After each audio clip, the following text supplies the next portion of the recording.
Um, yeah, yeah, we in there, we in there. What that is? What that is? Salad and like a Caesar salad What kind? From where? from well, I got it from the grocery store. It's called Bistro. You Oh, see I that? know about them bistros. It's Yeah. going out, but I know about the bistros. The ones I used to fuck with was the the Santa South Fe, the Santa Santa Fe. Fe at the corn and shit. Yeah.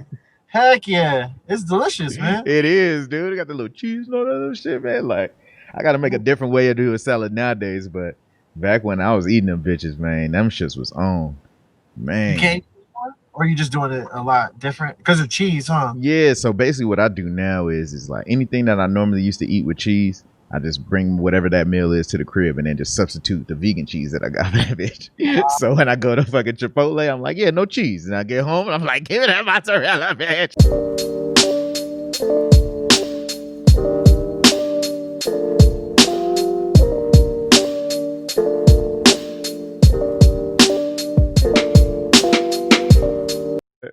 What's in vegan cheese? Like, what's in there? Because it's Like, made out of coconut milk instead of dairy. So that way you're not oh, gonna have your shit turn into mucus and still be all in your body. Because basically mucus is the main thing that gives you all the itises, arthritis, whatever jitis.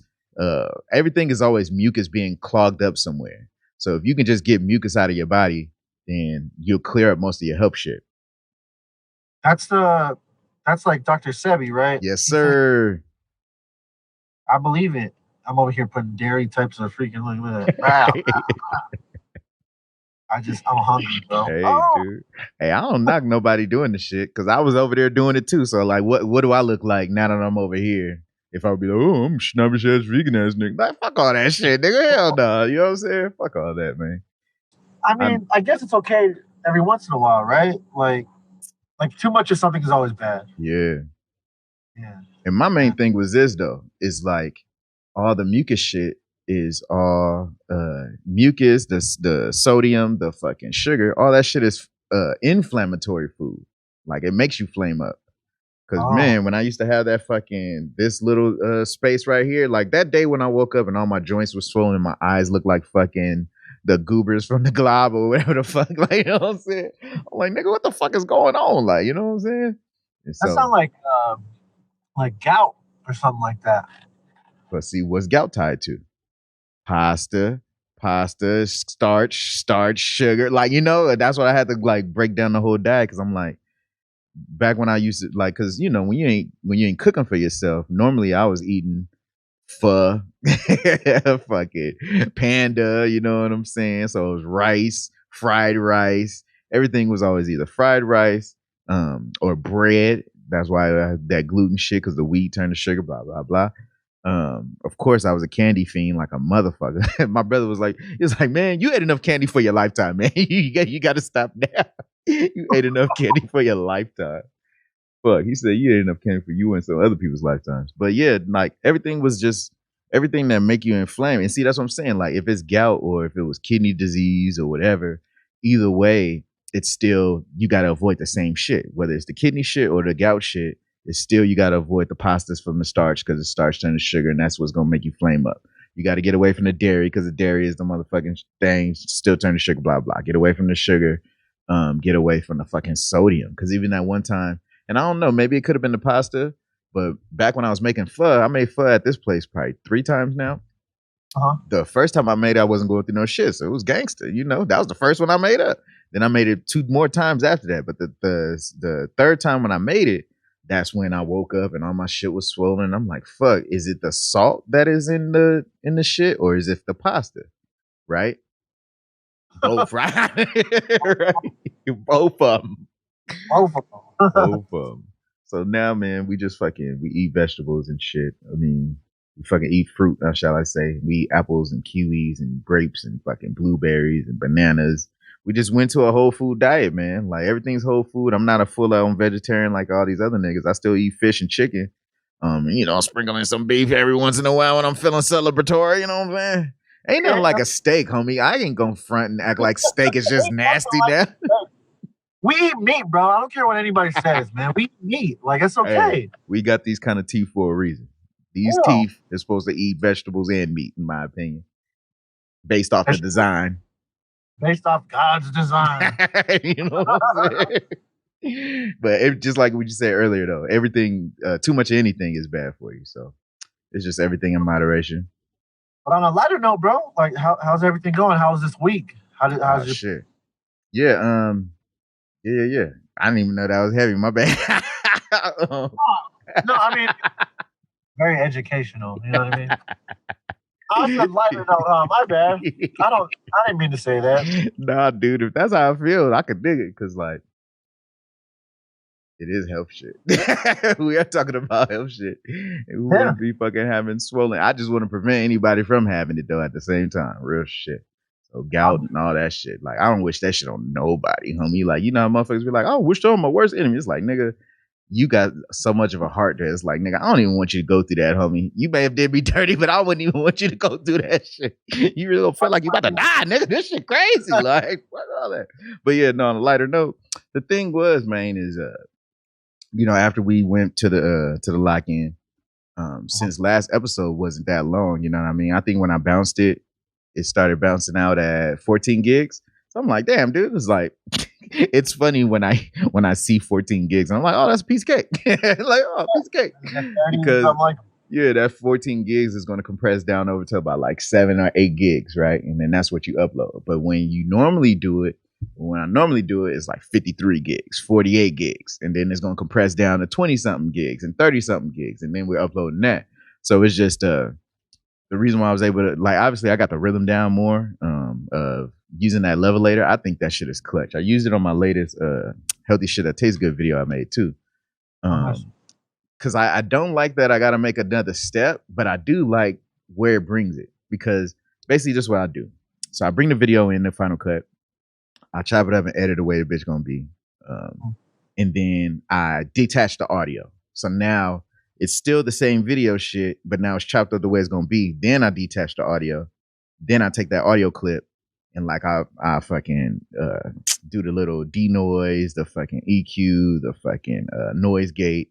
Like I got a little system to the shit now. It's easy now. Like fuck. So I take that fucking clip and I bounce it. So now we're just bouncing. We're bouncing as an audio AIFF file, so a non-compressed audio file, AIFF. Nice. Boom. So we take that and then we throw that into the levelator. Boom. That shit gonna take probably like 2 minutes to level out the vocal shit that it heard throughout the whole thing. Then it spits out, boom, a leveled AIFF as well. So now nice. I go back to Final Cut, boom, take that, the leveled one, put it in there, disable the other audio, and then bounce like that. And now, even though we got that extra step in there, it's still gonna help for the listeners. Because what I noticed when you were saying what you said Isaiah did for the first episode, to where he turned it up and then turned it up with his speakers, you know? And yeah. I was doing a stream the other day and the homie was like, hey, whatever you did with the levels, you did like leave it like this. And I'm like, what you mean? He said, normally your stream's quiet. He was like, it's where I gotta always put headphones in to hear. He was like, the way you got it now is like I can hear it straight up. And I'm like, oh shit. So when I did the levelator, I noticed that normally I try to bring it under like -6 dB, like when we're peaking at -6, but the levelator brings it up like to peak at like 0 and shit. So I just notch it down a little bit. I'm like, oh, so this shit is meant to be loud as fuck. Like, you know what I'm saying? Like it's -1, right? That's what it's supposed to be at. I think it's -1? Like it's supposed to be at -6 to give you headroom to mess around. And then once you have headroom, and then you can freaking just boost the shit out of it afterwards. So then that's like the final product when it's at like because every time I bounce out whatever track or I keep it at -1 right before it hits the 0, so there's no distortion. There you go. So I just like boom right there. So yeah, that makes sense. Exactly what you said. It makes perfect sense. Yeah, man. So the latest episode sounds better. But then I had to publish. I wasn't gonna publish this one too, like to keep it fucking real. And I said that in the post. I was like, I could have just fucking recorded another episode, because the latest beat, I did not like it at all. Like the latest episode of Cook Up Sessions, I called the track after, like even in the video, I didn't even name the track. Like that's how fucking crazy. How bad you didn't like it, dude? Like I didn't even name the track. And when I went back, like I walked away from the computer and shit. And then later I went back and I was like, well, I'm gonna name this shit. I'm like, well, fuck, just name it what it is. I can't find the groove right now. Like my shit was thrown off, man. And it was so funny because I was watching live yesterday, Dorian and Curtis King. Dorian went on earlier, then Curtis King came on. And they both had pertinent information from two different perspectives.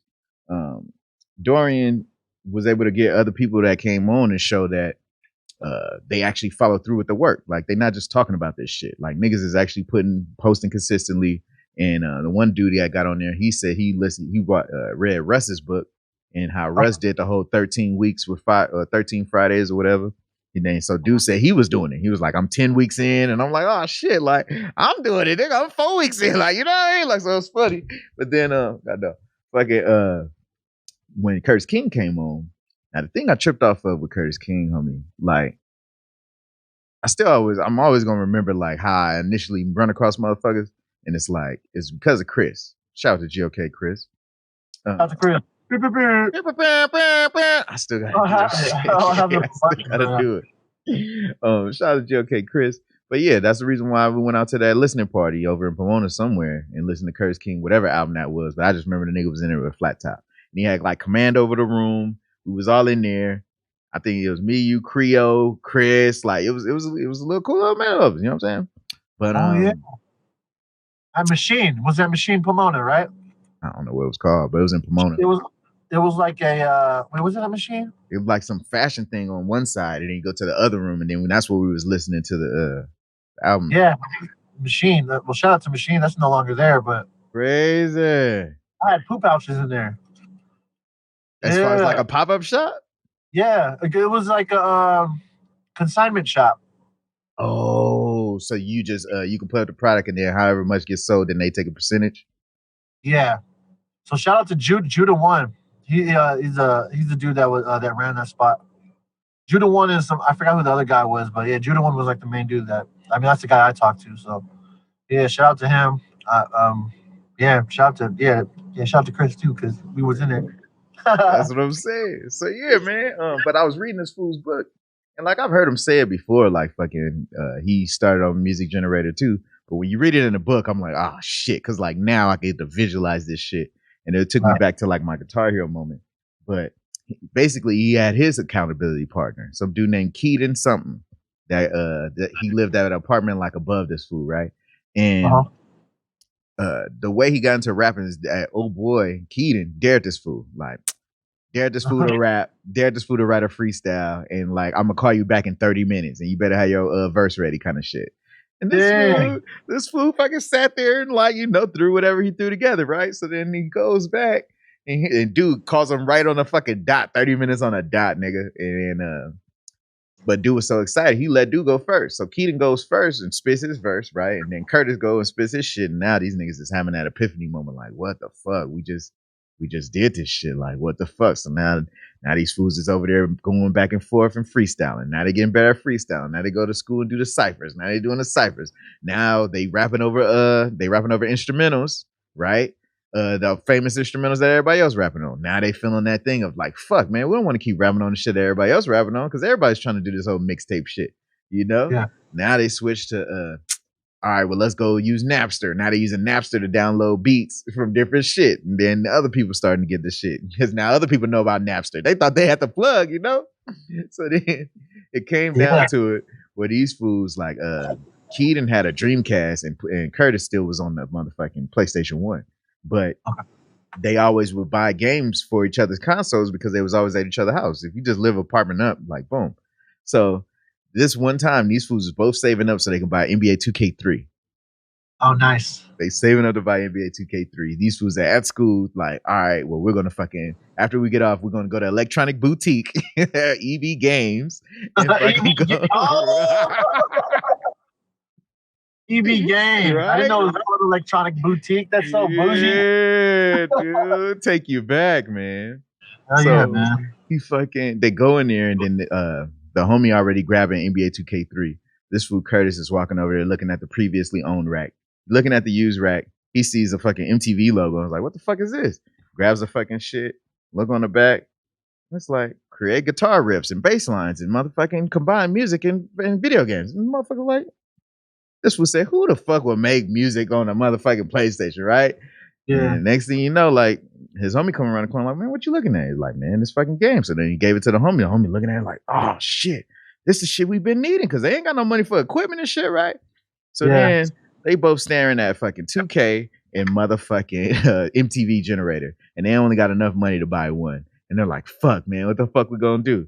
So then these fools gonna say, we're gonna go sleep on it. And I'm like, nigga, what?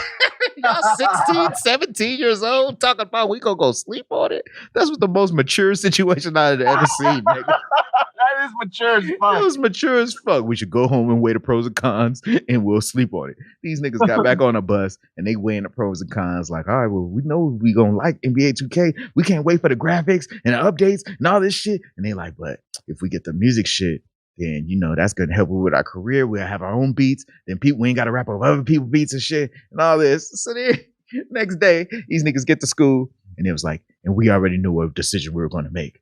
We're gonna go buy MTV Generator. So as soon as school let out, these niggas is walking because they in Downey. So there's like a Downey Mall over there that you can see from the cafeteria kind of shit. Some kind of Stonewood Mall. He said you can see it from the cafeteria. So as soon as they got out, these niggas is walking, trying to hurry up and go to EV Games to buy the game. They go in that bitch. These niggas go look on their used rack, and they was trying to find the fucking MTV Generator, and they don't see that shit. And they're like, man, what the fuck? So then the homie goes over there and asks the dude, like, hey, man, y'all still got the game? Curtis is looking around for the game. And nigga, as Curtis is looking around, the dude goes, yeah, we got that game. And he points over to the new release rack, nigga. So no longer is this a fucking on sale game. This game is the same price as NBA 2K. And you're like, fuck, you was already had your hopes up because you think you finna save some money because it was a used game. You're buying it for your career. But now you spending the same money that you'll be spending on 2K. And these niggas sat there. And they bought the game, nigga. And then these niggas was just every day after school just trying to, and that's why he talks about failure. That's why I made that post. I took a picture of that shit. He was like, failure is the prerequisite. He said he didn't read no manual. He only read the manual when he got stuck. But he was just going in, trying shit, breaking shit, just throwing bass lines in, guitar riffs and whatever. And I'm like, okay, I understand that mindset. And so it took me back when he was talking about using it, when it took me back to when I was using it, because I got exposed to the game through my cousin. My cousin was playing the Generator. He was sampling already and putting VCRs and fucking CD players with RCA out and linking it to the PlayStation and getting the samples to go in there and saving the songs to the memory card. And so when I'm seeing this happen and my other cousin show me how to do this shit, like I saved up my money to buy the fucking PS1, the PlayStation 1, you know? And then I had to buy that game off of eBay. Because it was like, you know, I'm PS1 days now. And so get that black CD. I bought that shit off of eBay. So it just made me think back to like, damn, all the little shit I was doing, like all the shit he was doing, but the parallel of we didn't know how to fucking make beats on a damn music generator, but we bought the damn game with the intention to make this shit. And then we jumped in and made shit. And look at where we are years later. Like he was saying this shit, he's like 18 years in the game. From 17 to now, 35. And I'm like, fuck, my nigga, like. And when you read the book, it's like, man, he said, if motherfuckers would have said like, oh, you making money and you doing well, making this music shit, he's like, I wouldn't even been surprised. He's like, I would have asked like, well, am I famous or all this shit? Like he already had that inkling that like, if he just kept doing that shit. And then he talked about when he quit his job, he was like, yeah, he just left. He didn't fucking come back after lunch. And then the fucking mom, this mom was like, well, what you gonna do? He's like, well, I'm gonna do this music shit. Like damn, nigga.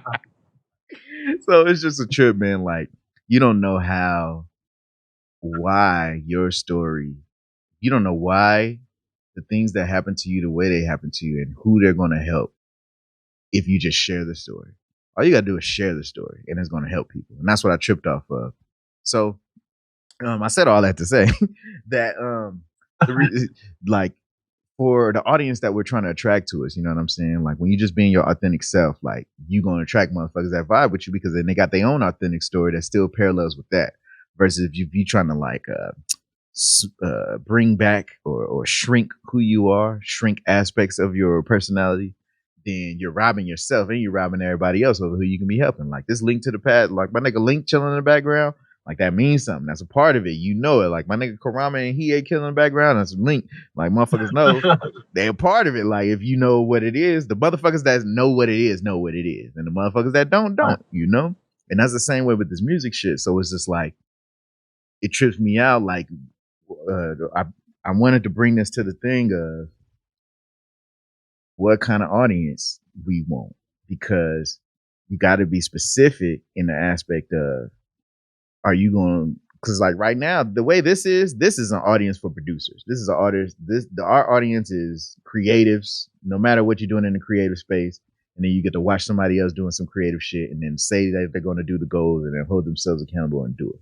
So that part is universal, but the aspect of who we want to listen to our music. I know for you, I'll point the right way. I know for you, right? Like, my fingers disappear. Hold on. It disappeared. Yeah, the fingers. It's like a circle. The steering wheel is like right here. You see that? Oh, yeah. It's magic. I wonder why I do that though. I wonder what the technology is to mask all that shit. That's just crazy. But yeah, the fact that you particularly want rappers to hear your music. You gotta, like, that's your market. Is like, you need rappers to hear your music. You don't need other producers to hear your music, because who you selling the beats to? Exactly. I know. I do want them to listen. Oh, real quick, just to be honest with you about like the, I had two played what's called MTV Music Generator, but I did not like it. I was bored as hell with that game. For real? I mean, I didn't have it myself. I never had a PlayStation or a PlayStation 2. The homie Cyrus, shout out to Cyrus. He had the games, and I would be at his house all the time.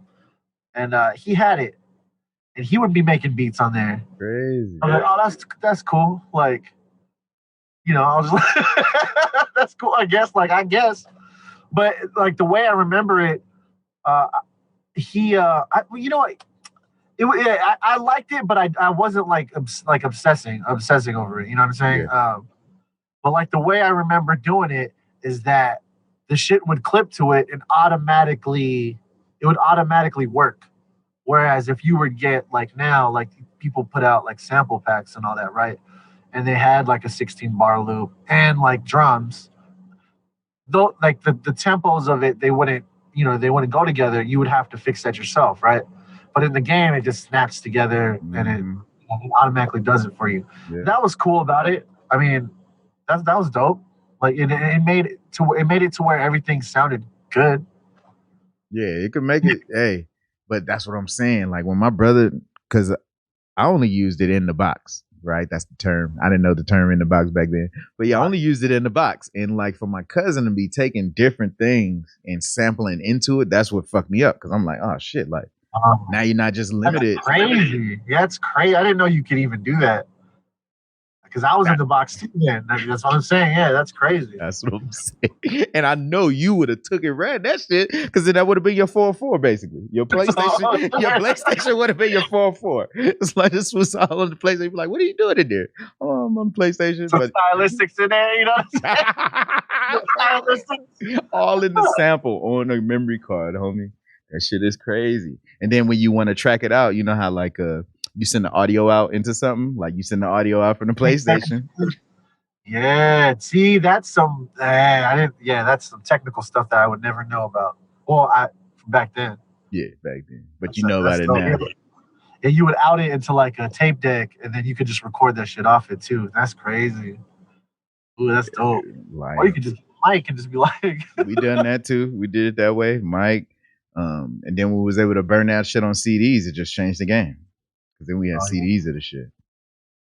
Remember when burning CDs took like 2 hours and shit? Yes. 12x, 8x, 4x. Yes, I do. Yeah, for just 12 songs, like 12, 14 songs. I remember just, all right, let me burn the CD and then go downstairs and like go play basketball in the backyard. Yeah, you do get some stuff done, and then you go back. Is it done? Fuck, it's only like halfway done. Yeah. You come back. It said 30 minutes. It said an hour. It was like actually 3 hours and shit, like just for it to write on it. Damn, I remember when we first got a CD burner, bro. Like that was crazy. That was a game changer. It was a game changer. Yeah, I saved up for that too. I went and bought it at Circuit City. Oh shoot. Where we get ours at? I don't know. We had an IBM computer, and then my brother found out how to hook up like the internal burner rather than the external burner. Mm-hmm. That shit was, damn. That's what I did too, man. See, that's what I'm saying. Resourcefulness, man. Like, how do you even figure that shit out? Like, there was like no internet back then. Yeah, it was no internet. Nobody told you nothing. Somebody wrote some shit down and you just had to figure it out. See, my brother back, because like, remember I started doing bad in grades, and then my mama took me back from my brother's crib to Palmdale.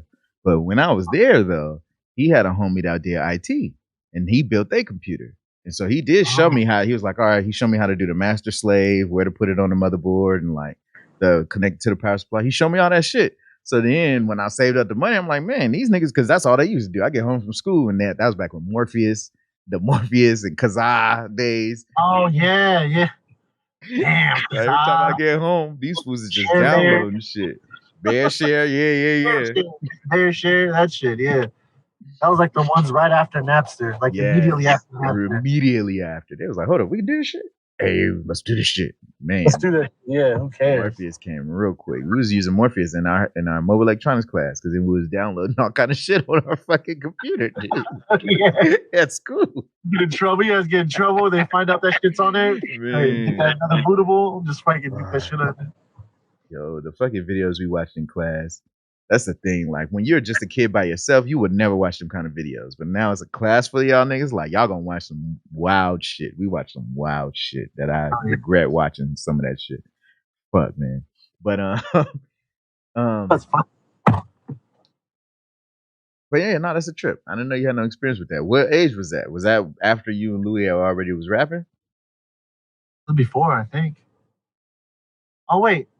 Well, we were doing freestyles and stuff since like 6th grade, so I mean, we weren't like doing music like in high school.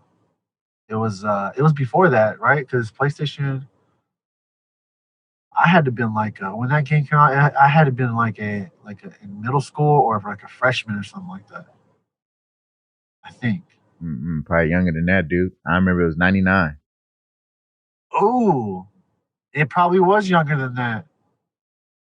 Thinking 99, yeah. Well, I would have been in like middle school then, or just in like 6th grade. You know, like that cusp, the little cusp on middle school and elementary. Yeah, 6th grade, 7th grade, probably. Yeah, dang, that was 99. Dang, 1999 seemed like that was like short, like a short amount of years ago. Cash Money Records taking for the 99 and the 2000. Damn.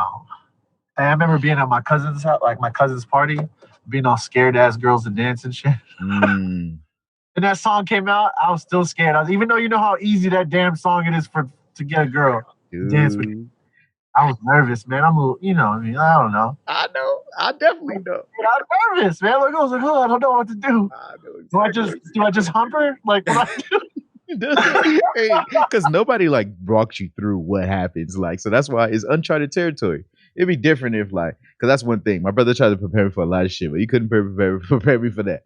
But the first time I went to the dance in La Tijera, and La Tijera is the same school that they showed on the Wood. Oh, okay. So you've seen my school before. So that place where they're dancing on the inside of the thing, like we're all in there, right? It's the first time I'm going to the dance, and now it's me. I was basically like, it was me and my other 2 homies. Like we was always a little trio, and my other homie went to the Air Force, and then the other homie is a dude from what the fuck? You've seen him on something.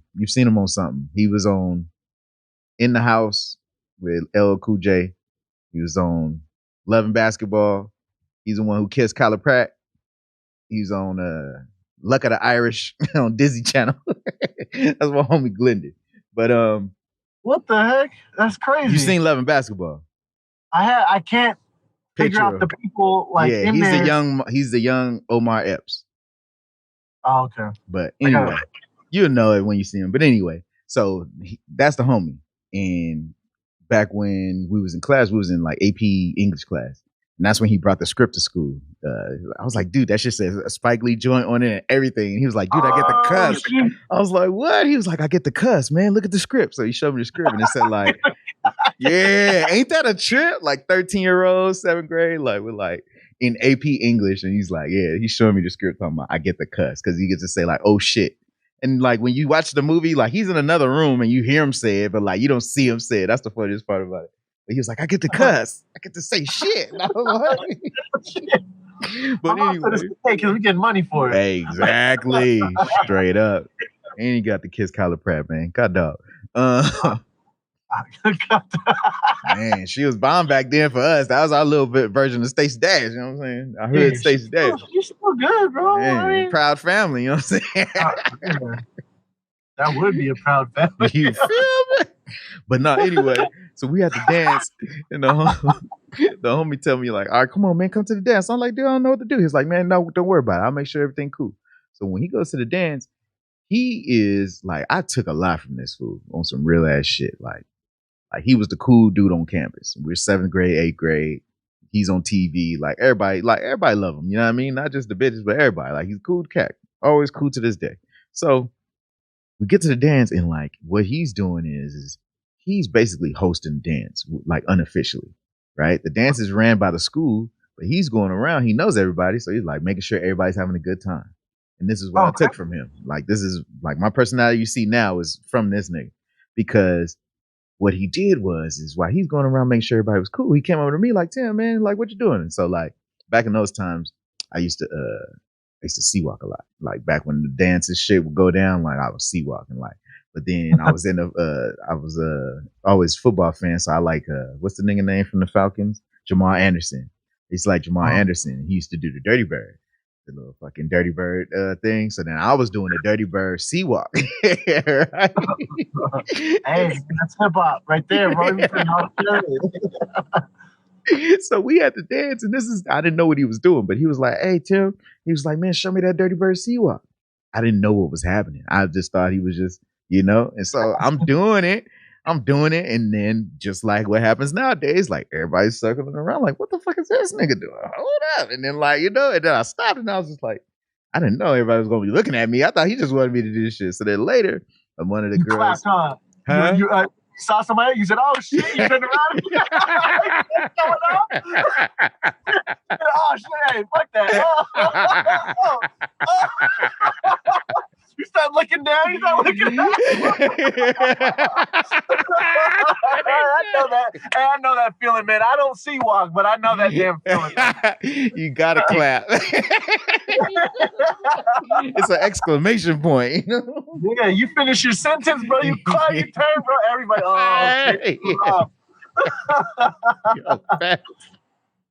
That's good. Straight up, man. It's kind of like a combo. Like if you wipe your shoes and then you come back up and oh my god, by the time you clap, because everybody's watching the wipe offs, and then like, oh shit, you clean, right? You clean, you clean footwork, nigga. And then you come up to clap, everybody is like you rise with it. But yeah, dude. So then I was in 7th grade, and then like it was some 6th graders that he knew that was on it. He was like, "Hey man, I need you to come dance with Doc Yell." And I'm like, "What?" He's like, "Yeah, she saw you dancing." And was like, "She wants you to come dance." And I'm like, and that's when the shit started clicking. I was like, "Oh shit, this nigga just made me be like a fucking like a Peacock advertisement." You know what I'm saying? It's like look at my feathers, bitches. Look at I'm a good one. I'm the one you want. I know. Look at these feathers. Bitch, I know how to dance. You know what I'm saying? And I only had one move, but my move was clean. You know what I mean? Like everybody don't know how to sea walk, and nobody doing sea walk Dirty Bird.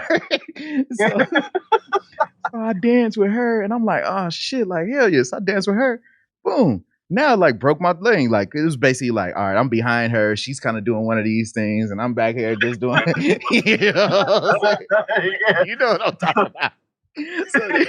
So that like bust my cherry doing that shit. So I'm like, okay, all right. So then like I didn't know like there's an awkward we're not dancing anymore thing that happens, right? Yes, yeah. I know exactly. It's just like, all right, bye. There's no conclusion.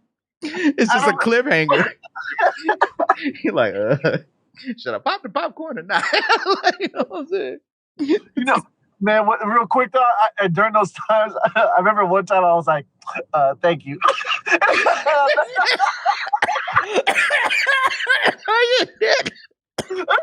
Thank you, and I bounced. Oh, it's like, wait, what? No, you did not thank her.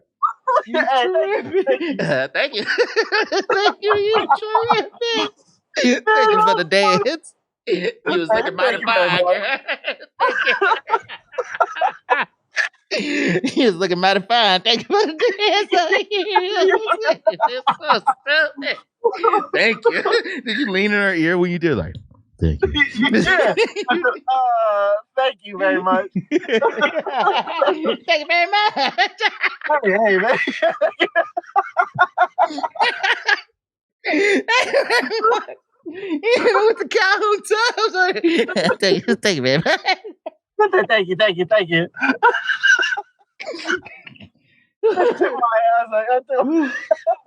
Oh shit. Crazy. Yo. But yeah, go ahead. My bad, man. Oh shit. Fuck. So yeah, we go through the awkward, like, all right, now we're no longer dancing. So now it goes to the, like, now that I'm very aware now, I know what I was seeing, but I wasn't confident in what I was seeing because I observed a lot of shit. But after I danced with her, like, she went back to her homegirls. The homegirls did the whole, like, oh, you dance with Derek. Like, you know what I mean? He's a Derek great and all this shit. And so I go back and I'm chilling with the homie Jonathan, in my trio. Because the other homie's still going around, making sure he's making sure nobody's standing on the wall kind of shit.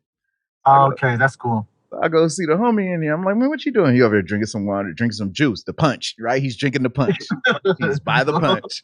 So I'm like, what's up, man? And he's like, oh, man, how many girls you dance with? I was like, I only danced with one so far. He's like, oh, for real? Look, this shit remind me of the wood, man. That's what I'm like, nigga. It felt like they had cameras on us. So he's like, man, I was like, I only danced with one so far. He's like, oh, I'm like, your donkey over there. It's like, oh shit, man, she got ass on. I got no, nigga, she had some big ass titties too, nigga. So when I was like, oh, and so then after that, seventh grade, yeah, we were talking dirty as fuck, nigga. Woo, bad kids. So we drinking the punch. Then this girl, Brittany Williams, comes over. Brittany Williams comes over and fucking just puts her ass on John. And I'm sitting there drinking a drink. He's drinking a drink, and he's like, "Oh shit!" And he's like, "I guess this is happening." This nigga put the drink down, and now his hands is on the back of the table, and he just fucking get it in. So while this is happening, her homegirl, right? I'm not knowing how this is happening. I'm not aware of how things go down at this time. That when Brittany Williams came over and bust that down in front of Jonathan, that her homegirl Jennifer came over to bust that down with me. Now, scared shy Tim is like, whoa. like that. Oh like that dude in that video where it's like it's like yeah. I'm like, what am I supposed to do? And she's like, and I'm like, okay. So then she's staring at me, and I'm like, I don't know what I'm supposed to do. So then she just looked at me, and she just fucking went like this, and then just turned around, ass down, and I'm like, damn. And so now I'm looking, and her ass is just up in the air, midair. And I'm looking at Jonathan, and Jonathan is fucking with his clothes on. Jonathan is over there just, his hands is no longer on the table no more. This nigga grabbing a waist, he's fucking with his clothes on. And I'm like, is that what I'm supposed to do? The other girl was doing this. I didn't, I came up and did, So when she bent over like that, I'm like, I guess this is how I have to do. Nigga, I went up to go get on the motherfucking thing. Like it's on the mountain shit. I guess I gotta settle up. Man. Fucking, all right, nigga. Fucking ass was just out there in the air like this, nigga. I go to get up on that shit, and she's just bah. And I'm like, nigga, what the fuck is this? I guess I'm dancing. I'm doing this. I guess this is dancing. This is dancing. So she's popping her pussy on her ass on me and all this shit. And I'm just like, damn, okay. Popping the ass on me. And I'm like trying to not get embarrassed because there's some certain hits where, when they put that thing on you, you try to, your male ego be like, but next time I got you too. Like, you know what I'm saying? But this is my first time. I'm not playing anymore. I got you now. Oh. Yeah, let me get my balance. You caught me off guard. So you're gonna bend your knees and spread a little past shoulder length. Shoulder length, yeah, yes. A little bit, get yourself centered. You gotta get center of gravity. Because there you can handle it. It's like, oh yeah, nah. But when they feel you pushing back, then they know. They try to do it more to challenge you. And I'm like, hold up, bitch, I'm right here. So it's good. This shit is a good memory right here. Fuck. So we dance. She danced. Glennon comes. Something else happened. We end up broken up again. Some kind of thing. Now I'm over there with some of the Latina homegirls. So then, now that the homie Glendon did this for me, I see the homie Terrell. And I'm like, Terrell, what's up, man? It's like, oh, I'm chilling, man. I'm like, dude, how many girls you dance with? Now I'm the guy. Hey, man, I can show you something if you want. Like, I can help you out. For real. Because, like, hey, that's always how I've been. You know what I mean? Like, that shit is a trip now when I'm saying this shit out loud. But yeah, that's always how I've been. So, he's like, I ain't dancing with no girls. And I'm like, oh, fuck that. Because I'm like, nigga, I dance with 2 girls. Nigga, you at least got to dance with 1. Fuck that. Because I wasn't expecting to dance with none. So we go over to my Latino homegirls that I know, like Linda and them. And I'm like, hey, what up, Linda? Blah, blah, blah. Like, all chilling. I'm like, hey, what's the call? I should dance with my homie Terrell. And she was like, oh, okay. So she tells like, hey, you should dance with Terrell. So then boom. So then he goes to dance with her. So Terrell goes over. She don't even do the turnaround. Now, this is Latinas versus the black girls. The black girls turn around, assume position. The Latinas was facing you. And so he's like, so now they're doing like but it wasn't kind of dancing shit that we was just doing fucking with our clothes on, you know? So I was kind of feeling bad like that. The Latina girls, hey, that is the damn truth. I tell you that much. Yeah. Well, I mean, there's a certain time. Yeah. See, now I don't know how it is now for like the younger generation. Since I noticed a lot of them. They before COVID, like they didn't go to clubs and stuff. And if they did go to clubs, it was like EDM, and you don't do that shit in EDM. No, not like that, right? Our era is the perfect era for like, oh man, see, I feel bad. Well, dude, I made that post on Twitter the other day because after that conversation we had over there, in Mad Studios, it just made me get to thinking about like reminiscing and like, so back in 7th grade. So this same girl, right? I'm gonna finish the story. So this same girl, we finished dancing. Terrell danced with the girl, Bob. I get somebody else to dance with another person. Then the dance ends. Now, I don't think I even told my mama that I was gonna go to the dance. So now I'm coming home way later than what I was supposed to. So I'm expecting to get in trouble, but I'm happy because, like, you know what I mean? I was dancing with girls. I'm getting my feels on. You know, so booty. That shit was soft as fuck.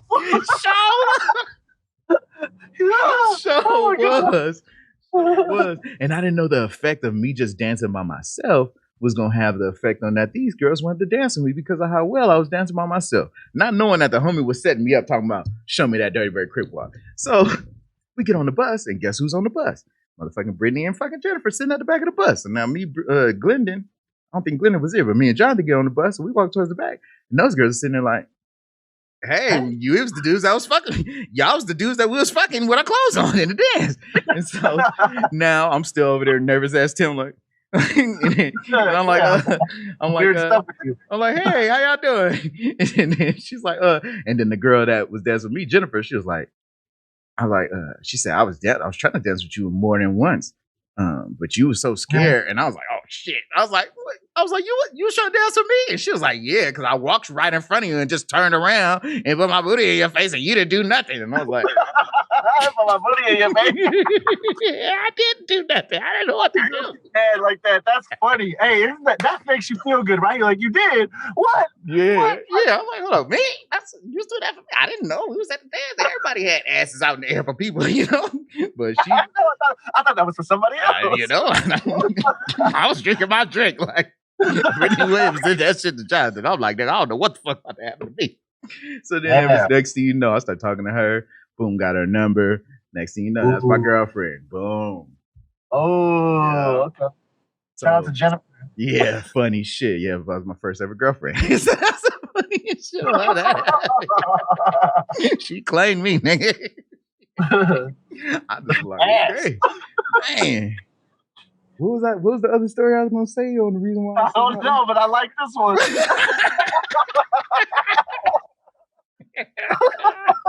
I like this story. It's funny. It's so good. It's real as fuck. It's real as fuck because you can picture everybody fucking with their clothes on and not knowing how to really dance, and we just doing the whole hump shit, and you feeling all good and shit. Damn, what the fuck was that? I was saying that to say something else. I was gonna tie in the whole story. There you go. That's it. That's it. Okay. So she becomes my girlfriend, right? Now we doing the whole talk on the phone shit, catch the bus together, do the walk. We getting off the bus to walk so we can have more time together before we go home kind of shit. Like, that's how deep it was. We puppy love for show. She writing letters in class and shit and giving it to her homegirls or other people to give them to me in my class. Like, you ain't even waiting to get out of class. So this was the post that I made, was referencing this. Is how I miss the days and I feel sorry for the youth. Hey, they might have their own different thing, but this was once again, my first girlfriend. She was the first person to dub me a tape. Oh, okay. The thing of sharing music where they dub you a tape and they send you a letter and the letter got perfume, lipstick, all that. And then she's the first person that gave me the Aquemini album. She gave me DMX, Darkest, the one where I love my niggas, but where's that album? She gave me that. She gave me like 3 or 4 albums that she dubbed on tape. You know how long that take? You know what I'm saying? And I'm saying, yeah, you gotta go and do something. Thank you. Back. Yes. And at the right time, though. At the right time. Yeah. And then she made me a mixtape. Back when mixtapes were actually tapes of mixes, you know? So, and actual tape, yeah. That's why I said, like, you know the girl cared about you when she gave you a mixtape. Because my actual, like, you know, the girl that I was with for the longest, she made me multiple mix CDs where she did the little lipstick and writing on CDs and all that. And that thing of putting all these songs in this order so you can understand what message on how I feel about you, I feel that's missing. Because if I could send a girl a playlist, hey, you know, check out the Spotify playlist. I made it for you, girl. That ain't the same as, hey, I got this somebody or over. Giving you this fucking thing and you smell my scent and I got words in here. Like, come on, that's a whole nother. Man, my wife never did that shit for me. What the fuck, man? I want to mix. I'll take a CD. I'll take a CDR. She never made you a big CD. No. You gotta have her. No, not this one. Not this one, bro. Y'all need a CD burner in the house. That's why y'all ain't got one. Most people don't got CD burners. She had a laptop. She had a laptop, bro. I'm mad now. Right, girl. You ain't never made me no CD. You ain't never sent me a list of songs to show me how you feel about me. She be like, I use my words. She be like, I use my words. What's your damn words? I want somebody else's words.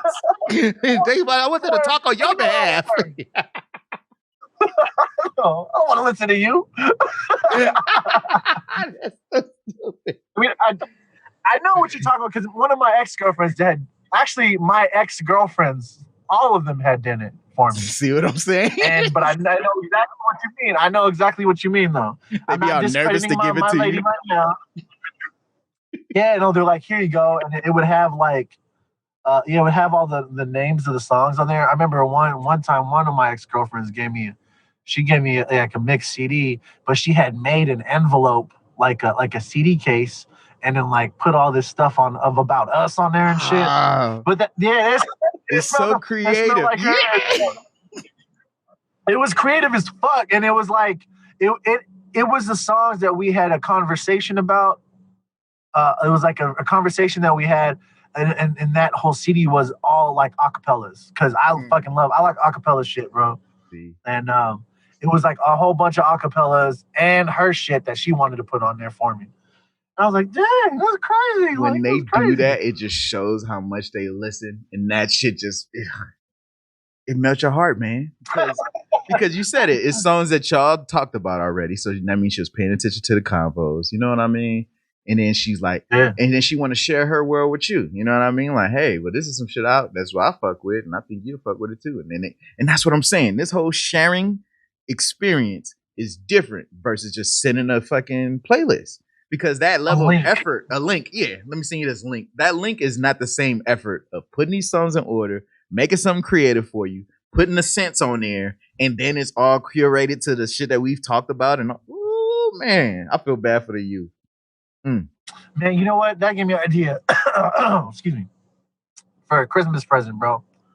Like, I know for damn sure she's not gonna listen to this, so I'm gonna just talk about it. So, man, I do have like a tape player, like a portable tape player. It's not a Walkman, but it's a Walkman. You know what I'm saying? Like, I have one, and I could get a tape, like a dual cassette thing. You know what I mean? Yep.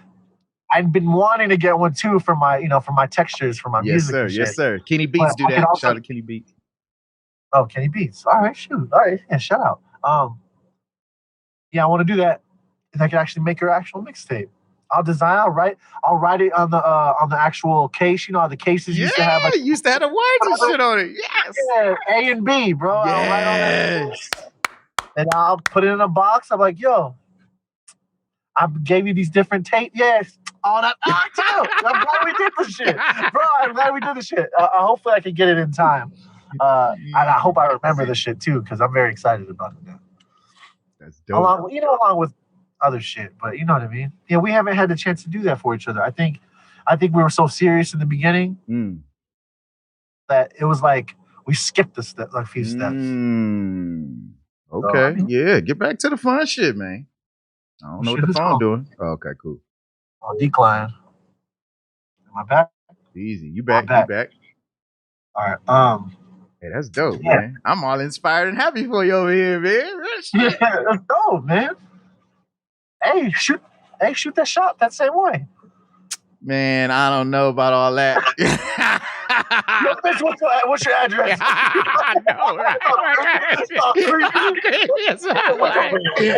What you got? You got a P.O. box I can send it to? I want to send you something. I want to send you something. Something I think you might like. It's mighty fine. Yeah, hey, man. Excuse me, Miss Hashred. Excuse me, I would just like to have the pleasure of just if I could just grace your ears with the most beautiful tones that represents the same essence of the beauty that you represent. Woo. Hey, handle the A, man. You say, hey, that would work. I don't care what anybody said. If the girl don't respond to that, she ain't the one. She ain't the one for that. Because if she could, the right ones will respond to that. The right ones will respond to that for sure. My thing is this, man. Like, I really, I've come to terms with all the shit, you know. And the fact is this: everybody don't like ice cream. Yep. I like it, but I kind of don't like it. As in terms of ice cream, but I know you're saying something else. You know what I'm saying? Yeah. So everybody don't like ice cream. And even if you like ice cream, you don't like all ice creams. True. Nobody likes all ice cream. Exactly. So why should I expect everybody to like all ice cream? I'm a particular kind of ice cream. And when I go and present myself and I'm like, bitch, this is rock and roll, man, this is a medley, you know what I'm saying? If she like, I don't even like ice cream, I'm like, well, all right, bitch. You know what I'm saying? Make it kindly. Oh my I'm gonna call you a bitch because I don't know your name personally. but I ain't saying I didn't gotta be rude, but like on some real shit, like in order for me to deal with rejection, because rejection was something that was hard for me back when I'm sitting here at the table. She turned around and put her ass in my face, and I still was scared of rejection. Like, what kind of shit is that? She got the ass in your face, and you like, don't do nothing, man. She might reject you. Hold up, what? How does that make sense, nigga? Yeah, the ass is there. Like, the ass is already there. It's delivered on a platter. Bro, yeah. Oh man, I hate. Yeah, that type of thing happened to me, and me being if it's me just being like not confident, but like just just like being what is the word? Innocent. I think I have an innocent mind. Well, kind of. Yeah. I know what you mean. Yeah, like the innocence is still there about certain things, and it's just like, oh, and then you think about it, oh shit, like, and then yeah. But I'm glad that you're able to grab that ass and, have a good memory off of it. Yeah. That's funny. First girlfriend. But yeah, nah, dude. I would love to shoot that damn shot that way. It just feels like young girls wouldn't expect it because they don't know about it. If she's young. I don't know if she's young. I don't know how old she is. I know she's like late 20s, early 30s. Hey, either or, nobody does that shit no more. Nobody does that shit at all. Even if they had it before, even if somebody did that shit for them before, they still haven't had it now. 10 years. Facts. Yeah, 10 years, this shit never happens. Yeah. And if you put, yeah, man, that era of just like being in, like, it would be like high school and after, what is it, like, to like 2010 to 12, like, I think it started ending in like 2010 or 2012-ish, something like that, right? Like, being able to like go into a club and stuff and like dancing with females and like do that. Yeah. Because it kind of got like, now that I talk to the younger crowd, like they're not about that shit. Not that I'm old. I'm just saying like the younger ones, like just barely coming into it, you know. Because that was the shit, like going to clubs and all that stuff. Dude, the first time I can go to Coconuts, I'm like, nigga. Nigga, I went to Coconuts, homie. I was like, nigga, I had my uniforms. I had my job interview clothes, which was my G'd up clothes, right? Tie and shit.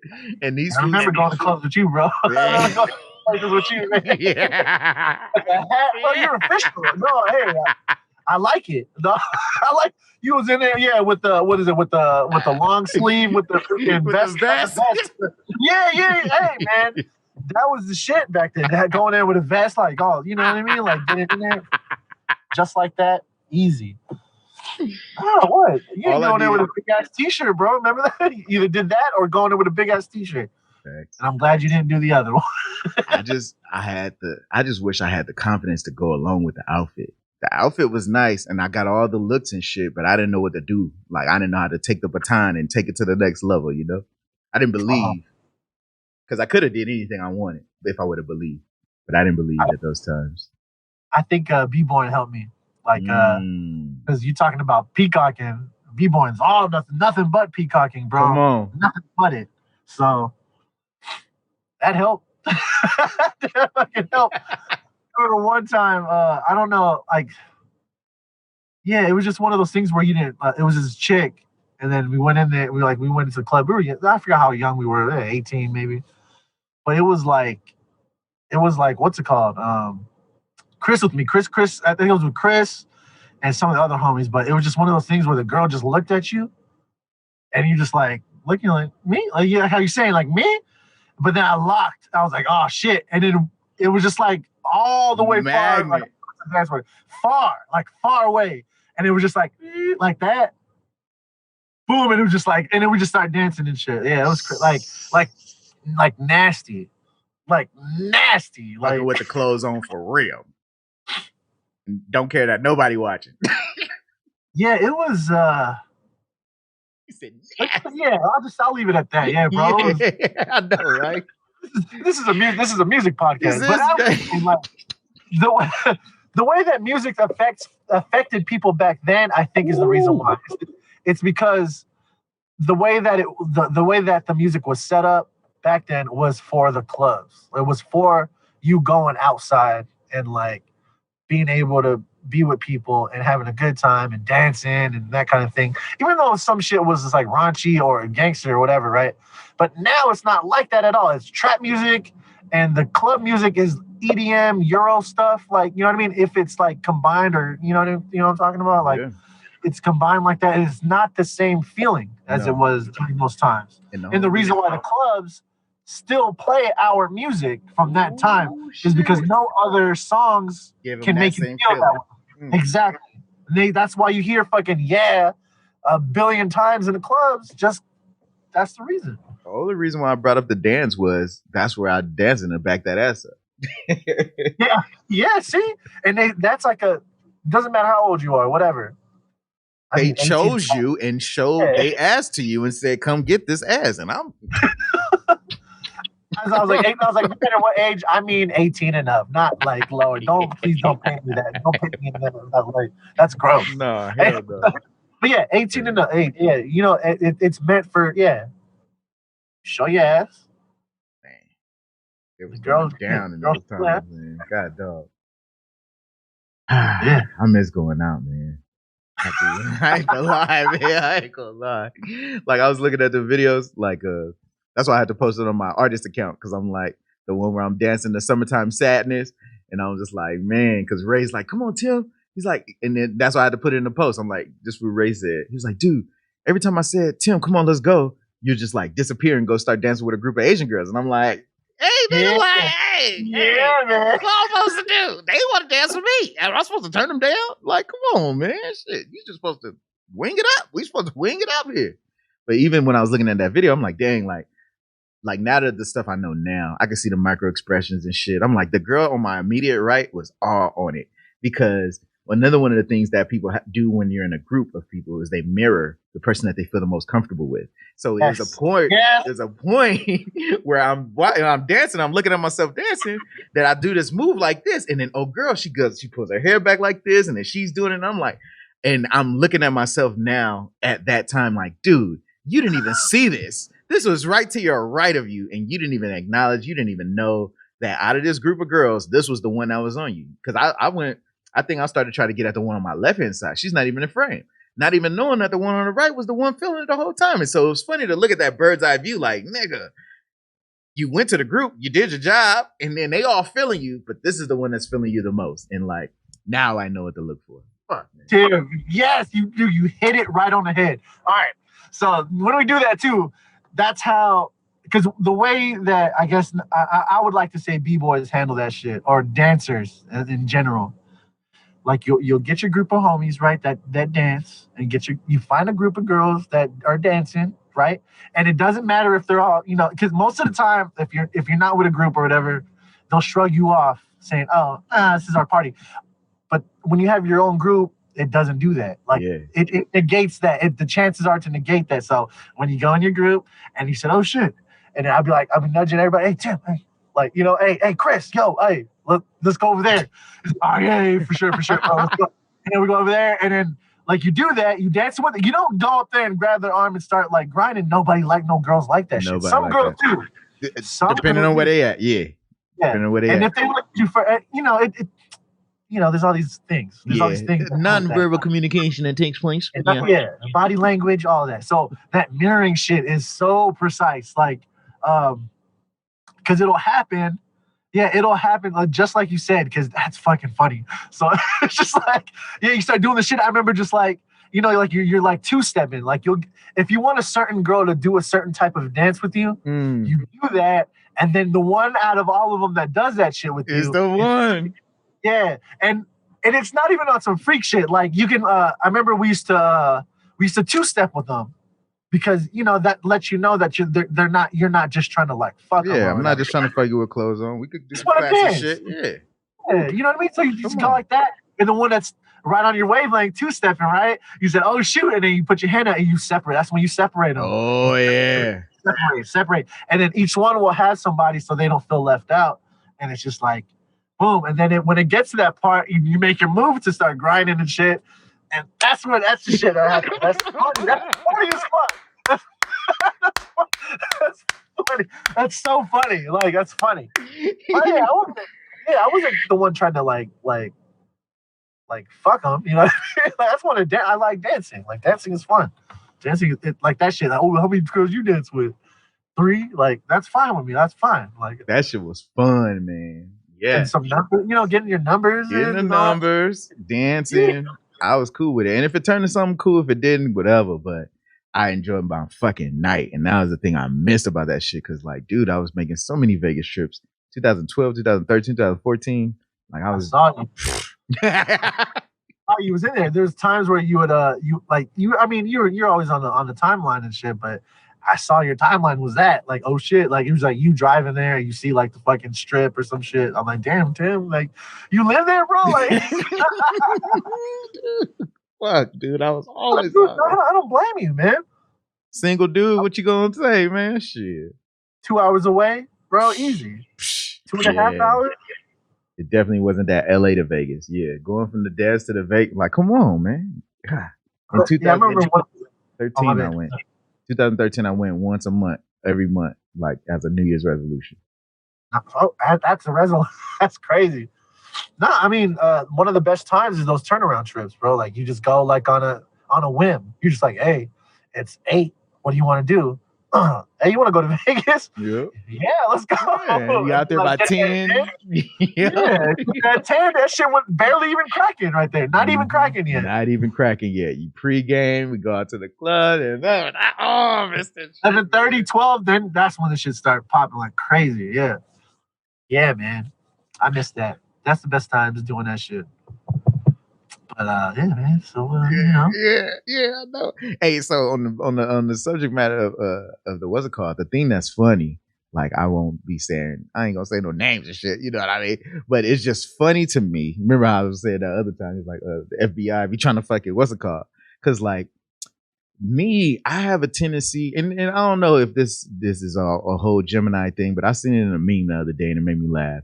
But it was saying something to the effect of like when you get into somebody, like you're all in them, and those, like don't be all into them or some shit. They was trying to make a joke about Gemini's on a meme, and then I started looking in the comments, and it was like, shit, if a Gemini is not on you all that, it was like, shit, if we ain't on you tough, that mean we ain't on you really at all. Like, what you mean? Like the way we work is like, nigga, when we on you, like nigga, we gonna be on you, like you know what I mean? And so I thought about it. I was like, real shit. Like the most of the things they talk about with desire, they said anything that you chase and you pursue after, it runs away from you. Right? The more you chase it, the more you want it, the more you desire it, the more it runs away from you. And it's like more operating out of fear and desperation that, oh, this thing is going to run away from me. Versus like, if you look at the post that I made today about like, when you know you're already in stride, like this is what I love from football. It's like, I used to run a one route, and Josh would throw me the ball, and like, I'll turn around, and then the ball still be like another 6 feet, 12 feet or further ahead. And then he'll come back when I go back to the hub. He's like, Tim, man, like, come on, great house. And I'm like, what, man? Like, I was looking back for the ball. He's like, no, man, you run it out. I'm like, what you mean? He's like, run it out. Run full blast. Make sure you burn your dude. And after you get down here, then look for the ball. But you looking too back over here. And when you're looking back here, I'm throwing it to you in stride. I'm throwing it to where you're going to catch and run, not wait for it and catch. But by you waiting, you're always going to miss the ball. Because I'm throwing it to where you're going to be, not where you at. And I was like, oh, shit. And so that's how I feel with this shit. It's like, okay, normally I go all in. I like the girl and like, fuck, dude, I get all technical. I get all like, you know what I mean? I be like, hey, man, all the shit. She likes this kind of shit. Hey, she like this kind of shit. Like, you know what I mean? All the shit be making too much sense. And like, you know, I got a very good imagination and I can see a lot of scenarios. And like, I'm like, but then at the same time, I got to like curve myself on what is reality. You feel me? Like, what's the real? Like, yeah, this is a good possibility. This can be dope as fuck if it happened. But where do we stand right now? And how close are we to any of this shit being an actual possibility? And so with that being said, I just look at it and I'm like, man, and then plus all these memes be popping up and it's like, okay, you can be good for somebody, but are they good for you? Right? Like, cause I could be good for a lot of girls, you know what I mean? But you could, what this meme said, it said you can be the perfect person for somebody that's not ready for the perfect person. And I was like, oh shit, that was a motherfucking paradox. Because if you at the point where you're ready and they're still holding on to their trauma, then they're not ready to be open and free with you. And anything that you do is that represents something close to their trauma, they just close up, put up the walls again, and then you start back at square one. So it's like, when I look at that aspect of it, it's like, and plus the main overall overarching theme of it all is this. When I see something special in somebody, right? When I'm like, damn, I see all this dopeness in her, right? Like, damn, all this shit that's dope about her personality wise, not just looks, but personality wise, this shit is dope. And then when you see them and they look like they get more stimulus from the surface level or your hot kind of bullshit, it just turned me off because I'm like, damn, nigga, like, you got all this dope shit about you. And like, this is the shit that's stimulating you. That shit on, like, yeah, you can have bomb pussy, bomb titties, all that shit, ass, whatever. But from where I'm at in my life and what I'm trying to build, the bomb titty ass, like, I can get bomb titty ass titty shit. And I can get that anywhere. Like, this is quarantine times. Like, motherfuckers really think it's hard for motherfuckers to be fucking. Like, niggas would rather fuck than have the Rona on some real shit because they don't want to have that lonely space. So, like, on some real shit, I could be slaying these hoes. Like, if I was a savage, but I'm not. Yeah. I still have innocence in me. You know? And it's like, with that innocence, I be looking at the ones that I'm like, fuck, should I be my innocent self with them? Because they look like, you know, they innocence is on the final motherfucking straw for all the shit they've been through, you know? Yeah, for real, man. Oh, my bad. Wait. Oh, did that change? Nah, you still right there. Oh, okay, cool. Turn this off. No, I get exactly what you're saying, dude. That's man. People be it's funny. Well, you can still hear me and stuff, right? Yeah. Good. Okay, cool. I shut the car off because I was charging the phone. But yeah, that's what a crazy well, I don't know. I didn't even think that we was gonna talk about this. This is funny. Yeah, I didn't plan on talking about that. I really wanted to, because I had the mindset that we was gonna talk about our studio life. Man, yeah, that's what I'm saying. I don't know how we got over here. We can get back over there. We just catching up. Man, hey, but real shit though, like that's the part of the reason that I was thrown off in my studio time. Cause like I was looking at the video and I was like, I even said it in the thing. I'm like, oh, I'm not feeling it because I still got to release Just Like Magic. Like I still had shit on the plate. And so it was funny to look at the video in retrospect. And I'm like, well, Just Like Magic is out now. And I'm like, but at that time, you know what I mean? Like I still had pressing things. So then when I sat down to do a cook-up session, I wasn't free to do it. I was still like, oh, other shit need to get done. So I wasn't relaxed. And that's why I didn't like none of shit. Dude, when I was watching that video, I did 3 different beats. I started off with one beat and I didn't like it.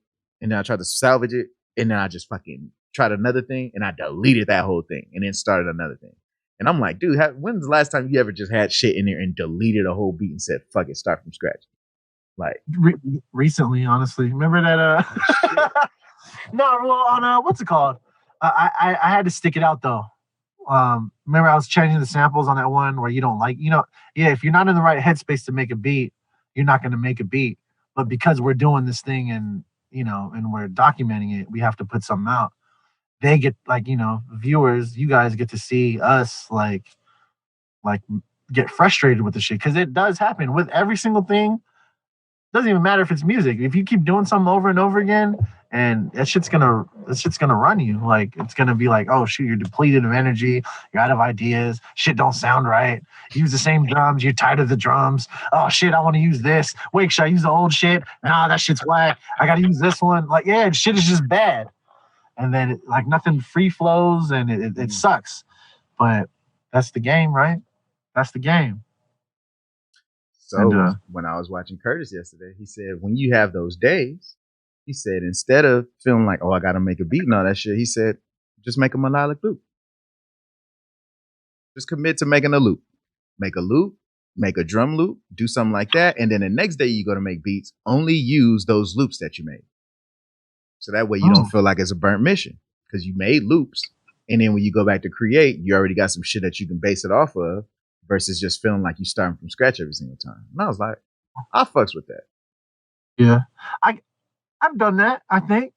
Those are the ones that never get finished, you know what I'm saying? So I get what he's saying. As long as you create something, then you'll have it in your mindset that at least you did something and that you're not a total failure in that aspect. Oh, all right. Let's just do this now. Get it. Let's get into this now. We got to get into the studio with the homies, the family at Mad Studios. We got over there and it was cool. We got there kind of late. I thought we was gonna get there a little earlier, but it is what it is, and it didn't really matter. It was cool. I'm just happy to get in there with my bros, and so we got in. Mad Studios is located in Victorville.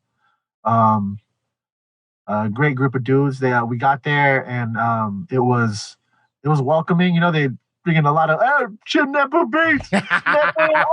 What up, bro? Hey, chop section. Chop section. Yeah, chop section. Yeah, chop section. Chop. I was like, oh yeah. I'm like, yeah. That's branding right there, baby. And they were like, it's like, hey man, when it was like, I don't know if you met him before that, but you probably have knowledge of whoever, right? You didn't know? Okay. So you guys were meeting everybody. You got to meet freaking Izzo. Izzo. Mark. Yeah. Konami, yeah. And Roach. Yeah. Shout out to all of them, man. That was dope. And they're like, oh shit. And then they were like, oh yeah, producer Thought's like, oh shit. Oh like Boris the Beast, oh shit. Oh, and then when Kane came, he was like, oh, well, nice to officially meet you then. And I was like, oh shit, okay, all right, motherfuckers know who I'm is. They just don't know who I'm is. Yeah, they know you, bro. They know you, man. So that was cool. How'd you feel about that, man? How'd you feel? I felt great being in that space. Man, so that's why it was so ironic to go back and publish this latest fucking cook up, because I'm like, nigga, that's what I needed.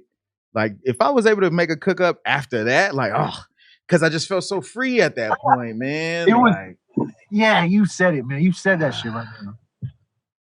No cap. Can I say that? Hey, no lie, no lie, no lie, yeah. No cap, bro. Hey, no cap, bro. Real. Like, I felt like I was breathing, man. Like, that's why I took off my mask. Dude, it was certain parts I couldn't breathe. I just shot like, fuck this nigga. These niggas I say like shit, hey, for real. I was smoking too, you know what I'm saying? Nigga. Like, you smoke? Yes, I do. You want to hit this? Yes, I do. Like, I didn't even think twice. You said you smoke? You said, oh, yes, I do. Yes, I do, nigga. I'm all on the keys. Oh, yeah. Nigga, I saw you, man. I saw you. He said, hey, bro, you smoke? You said that. Matter of fact, I do smoke. And you said that shit. I was like, damn. I was laughing a hard. Hey.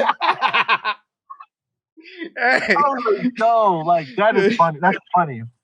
As a matter of fact, yes. Like, I shown the fuck do, man. But yeah, that's why. So the thing is like, you know, every time when I go in environments, and I've been in a lot of environments, especially, you know, being on the black dude going in some environments, you know what I'm saying? So I always notice how people gonna treat or expect me to be acting and shit, and how they try to fill me out and shit. But it wasn't that there, man. Like, that's what was dope. Like, everybody was still like, okay, well, who's this dude? But like, even when I was standing around, then the dude Mark went and got me a chair and was like, oh man, you can sit down and shit. I was like, oh, like, niggas wasn't like, oh, you're intruding our space and we don't want you to touch our stuff. That's what I loved about it. Like, most of the time you go to somebody's studio, remember when you was telling us in the first episode about your studio experiences, to where when you was a runner, I don't like that lifestyle for nobody, because it's like, it just feels too degrading and like too elitist and like classism. Like, okay, well, because you're a runner, you're a lower class, and I go to treat you like this. It didn't feel like nobody had a class when we was in there. It felt like everybody was in there was equals. Everybody was in there to vibe.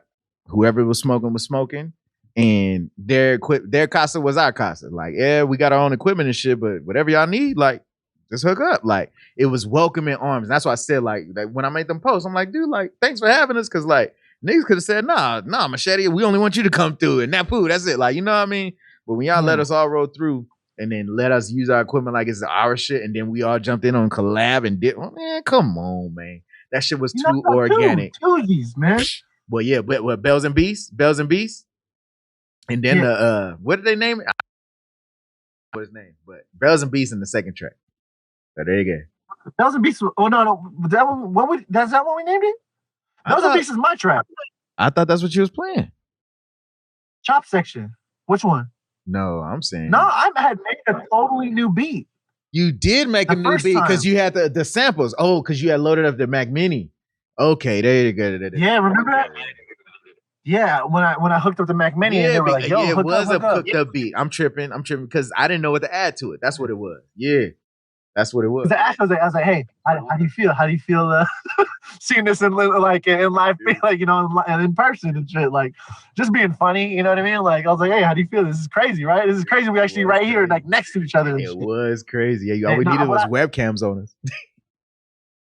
Hey, for real, man. The thing I loved about it is that I got to see, like, because honestly, we never got to sit in, like, we got to send each other stuff, but to vibe off each other's energy together, that's what I was like waiting for, to see, like, oh, are we really going to mesh well and that kind of thing. I know that we would, but not to that level to where it's like most of the time it was just like this, snapping, oh shit, yes, no, hey. Maybe.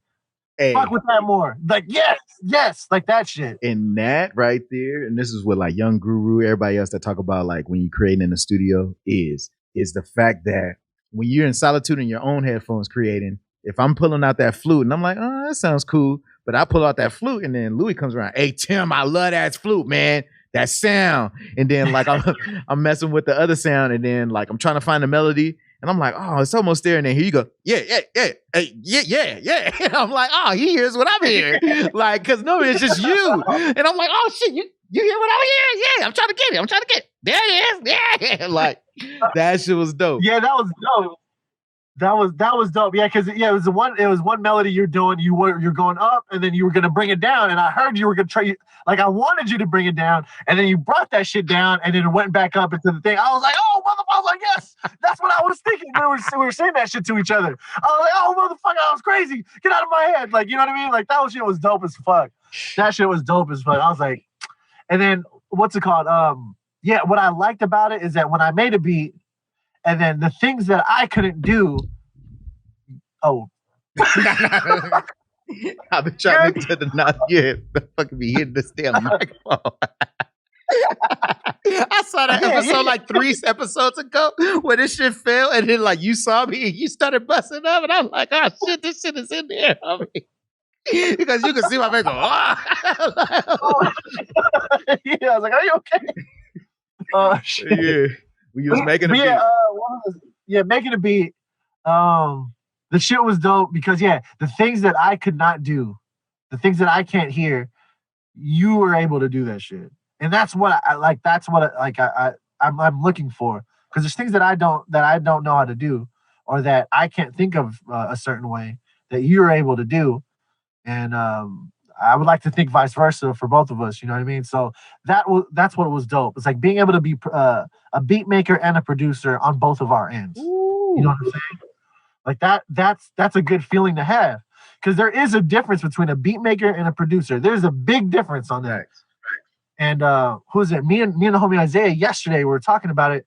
He was like, he was naming these people that I forgot his name. He had a podcast, but he was saying that he's like you can do anything you want to as long as you have good taste.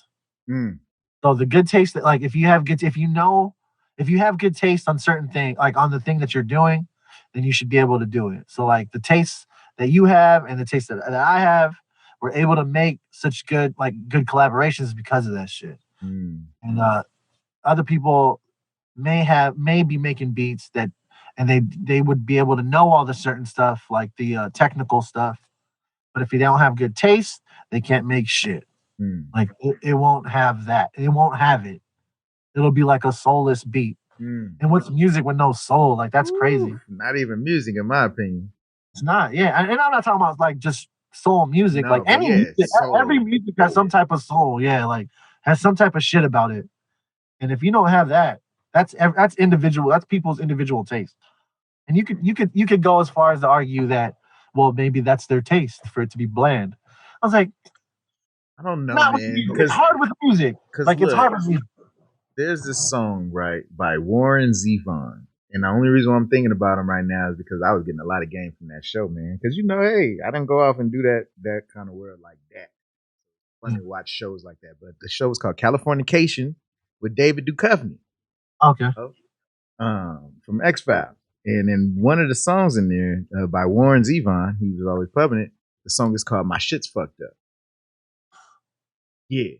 And I've never heard it. I know. If you watch that show, then you'll know it. But if you don't watch the show, then you won't know it. So fucking I think I gotta answer it. Hold up real quick. I don't know if niggas is outside. That's the only thing. Outside your house? You got it.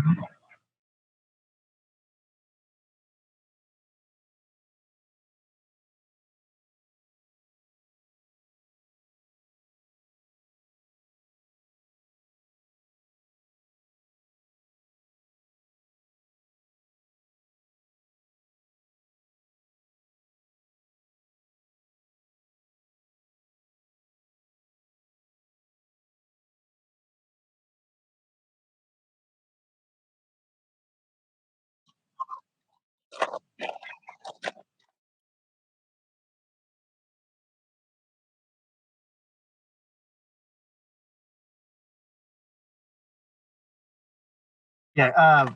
My bad. Yeah, no. What mark is that? I don't want nobody's business in this shit. Make sure you cut that shit out because I don't want nobody's business in this shit. It's gonna be up. You know what I mean? What? Make sure you know. Yeah, I can hear him. I heard him perfectly. I tried to make sure I got a bag of chips and it was like this. Shit. Okay. All right. Yeah, no, it's cut out of the podcast though. but it probably came through. But the mic probably came through the Zoom call. Okay, that's cool. I'm cool with that. I'm cool. Yeah, I ain't tripping off you hearing, but yeah, the world. I muted the mic in the streaming, the recording. Oh, okay. But I didn't mute it in the Zoom. I didn't even think about the Zoom. That's why I was like, hey man, make sure you mute that shit because I heard everything. But yeah, the mic is still linked to this. I ain't tripping off that. But at least it's not in the recording. I'm like, oh shit. Yeah, make sure I would have been like, oh shit, like I don't want nobody's business out there. I know, right? Please protect them. Please protect them, please. But yeah, what was we at? You were talking about the dude from Californication, his song. Oh, Warren Zevon with My Shit's Fucked Up. So I was just going towards a song that sounds bland but still got soul. What I'm trying to get at. You say, oh, if that's their style that is bland, because like the dude's song is kind of like an indie country style song, but he got soul in it. Like, because if you're going through some fucked up shit, you're gonna relate to that song, homie. Like he's saying the shit that you need to be that you're probably feeling, so it's a catharsis to get it out, you know. But okay. What is music without soul? That's true. What is music without soul? It's not music. Not music anymore. The spirit, man. Yeah. But yeah, so what I love from the lock-in was not only the open arms helping, the difference between a beat maker and a producer. The difference between a beat maker and a producer is, all right, you make the beat, but a producer is like, hey, this sounds good right here, or do that. Like all those little extra tidbits is producing, because even when Kane came in and said, hey, get the melodies down, that's part of production. Now, what do you think Quincy Jones was doing? Quincy Jones is like, hey, horns, get in there. Michael's already about to do this. Like, you know what I'm saying? Like, and for us to get the melodies down, and that was the thing that tripped me out is this. Like, before I even went there, it made me reminisce on my old school days of being in the studio and all that shit, and like the songs I made and all that. And I was like, what was the thing that I brought to the table? And basically, like in our group, I was the Drake. I was the nigga that was going to come up with the hooks. It's going to be different melodies. I was like the Nate Dogg Drake, Nate Drake. Okay. And what I was tripping off of is when we was at that studio was like Louis started going in on the reggae. So I'm like, all right, I'm going to chill back and I'm just going to add whatever sounds I can. That's all I was thinking. And so, boom, he started doing, he was getting the chords down. Boom, blink, blink, blink, blink, blink. He getting those down. And he's showing me at the same time. So now I know what's up. C, G, C, F. CGCF. Yeah, so now I know how to do it, which is dope. Yeah. I'm making some reggae shit. But then I want to do the drums. Hey, let's go. So then then Izzo gets on the drums. Boom. Then I'm sitting there just like, oh shit. Then all this shit is happening. And I'm just like, the melody just came and then before you knew it, your ass was dancing and fucking singing the fucking hook, bro. From across the room, bro. I was like, oh, and you drew everybody to you. Like, oh shit. That was crazy, man. I didn't even think about that. I wanted to let you know, bro, that I am glad that you're like my partner in this, dude, because your energy is great. And it's always been like that on a friendship level, but in the studio, it changes the vibe, dude. The vibe is positive. And we need that. You know what I mean? Or if the vibe, the vibe is good, man. I like being there with you, man. And with Louis, like Louis seems like he's more technical now. Like I liked when his vision and stuff when he was going, he's like, oh, I don't like that shit. Like I need these. He's like, well, I don't like that shit. Yeah. He was like, whoa. Yeah, he was like, hold on, I gotta go back and do it. Yeah, and like the way he was like picking his instruments, he knows what he wants. And he's just more meticulous about the stuff. Yeah, he was like, I don't like that bound. I don't like that bound. And he was like, I know what you mean. But that combination of that shit and everybody being there, Aaron and everybody, like even like Izzo being in there, like just like, oh shit, that's dope. And he was like he was contributing to it. Everybody went in the booth that time on that second one. Y'all got me to go in that shit, and I'm just like, oh shit, like. And you was trying not to go in there. Yeah, I don't do regular stuff. But if you fucking reverb the shit out of my voice, I'm fine with that. Look he was like, oh yeah, go in there. And then when it came to you, like, nah, I'm cool. Nah, dude, if I'm going in there, you going in there, man. Fuck You're the first one in the booth. Hey, I didn't tell myself to go in there. Huh? Lace it up. They're like, lace that shit up, Tim. Hurry up. Yeah. He like, use that. He said, shit, you want it like this? Like dumb. A Muppet, like when Muppets be walking off in there. Yeah. You got a happy step. Hey, but look, this is why I appreciate you, man, because once again, when you're living life through your eyes, you don't see what you look like when you're living life. You know what I mean? Because I'm looking from this lens. And for you to even say, like, because a lot of people have been saying this shit to me lately. Now I think about it. Like over the past 3 days, my mama said it when I was talking to her on the phone. Fucking one of the homies I worked at, Ty Lopez, I went to his IG live. This fool did like some psychic reading shit and said some same kind of shit about my energy and my vibe and all this. Thomas hit me up and sent me a picture. This nigga sent me a picture of my fucking profile, my grid under my Timoteo one. And he was like, hey man, he was like, I noticed there's something missing from your pictures lately. Do you see it? And I'm looking at it and I'm like, nigga, what? Like, I used to take pictures of all the music I was bumping at the time? Or I'm taking pictures with all these strangers because I was going out?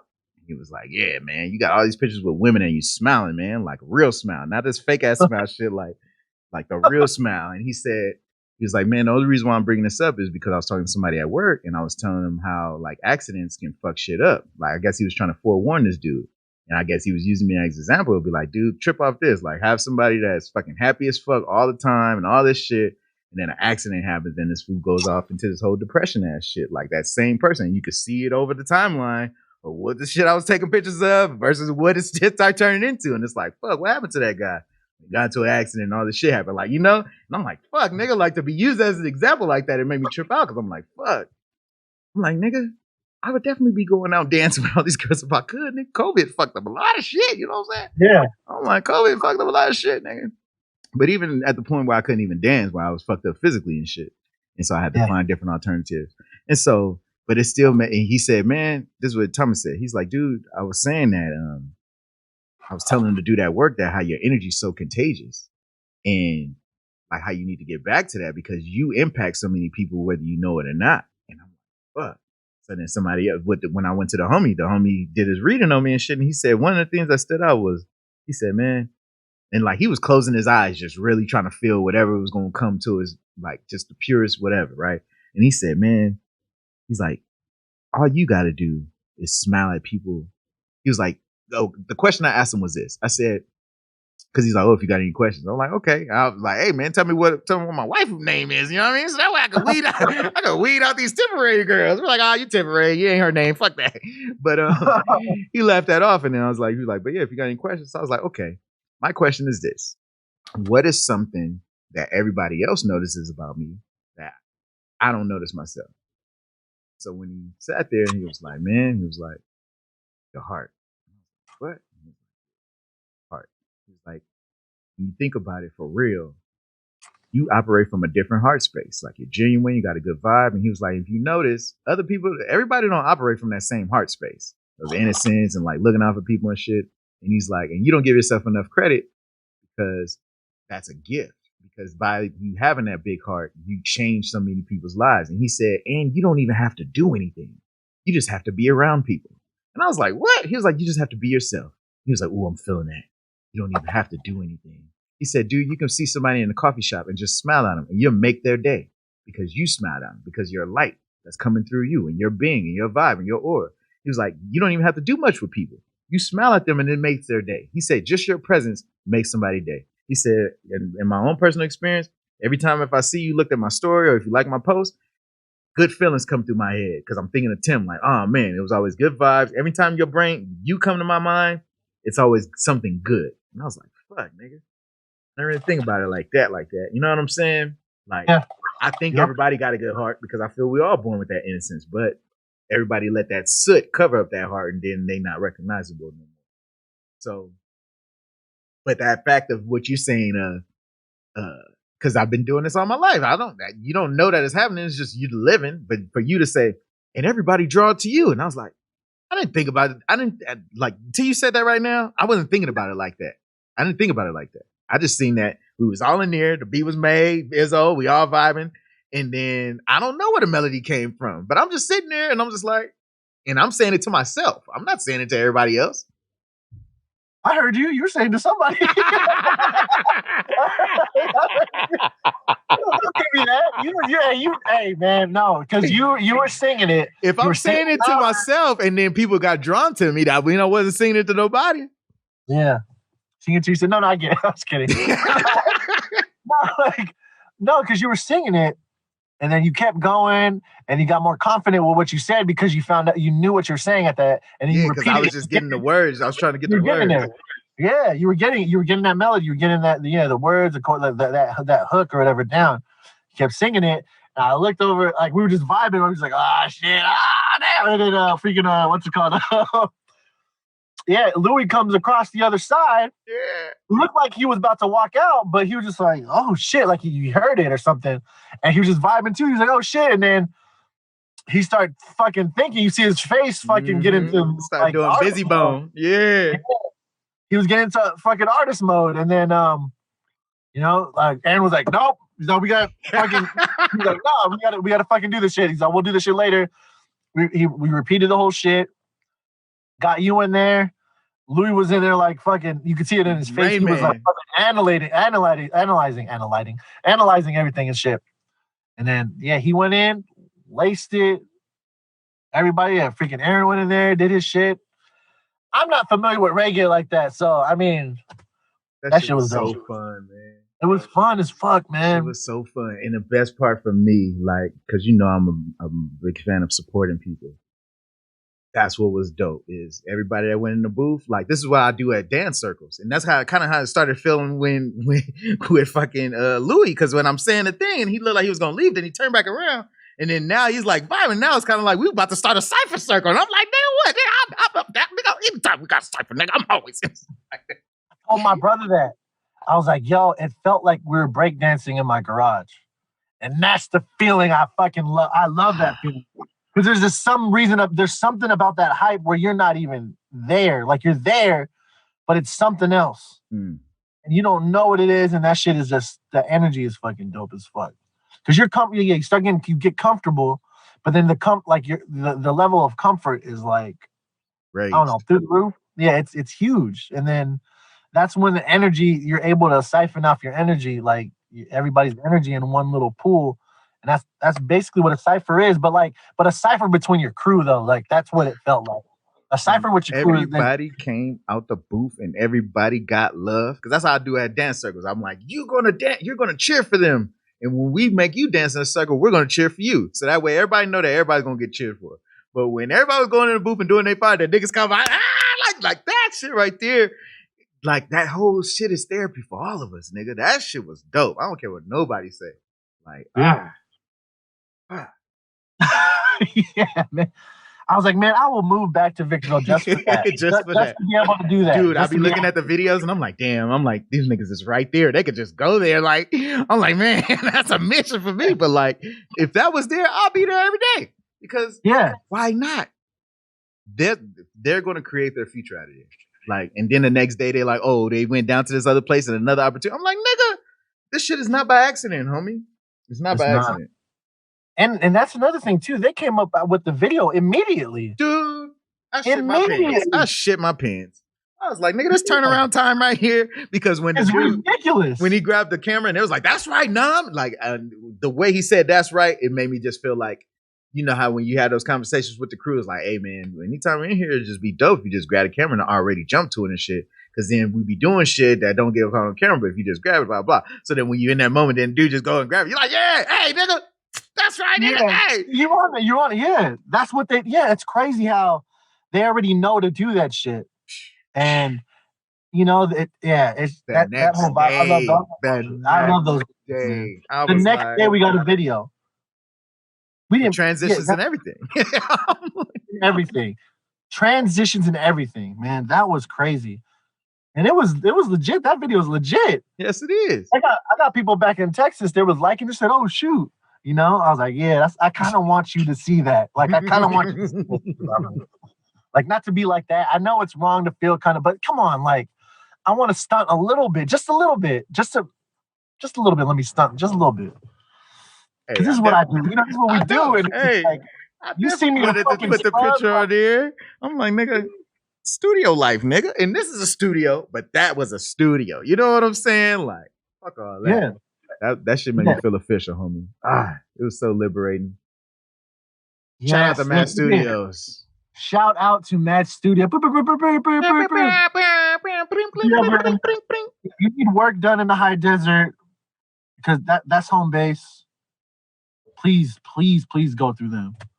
They're so workers, professional. They're hard workers. Very hard. Yeah. Welcoming, hardworking, professional, and dope ass turnaround time, my nigga. Because think about this, audience. These niggas turned around the damn video the next day for a non-paid situation. What the fuck you think they gonna do for a paid situation? Come on, make that shit. Yeah, come on. That was non-paid. Niggas didn't say, "Hey, make this for us and do like that." Should just, I looked up and I'm like, I got the tag and I'm like, Louis. As soon as I seen Louis post it, nigga went to the repost app. Nigga, give me that shit, nigga. Like, nigga, already.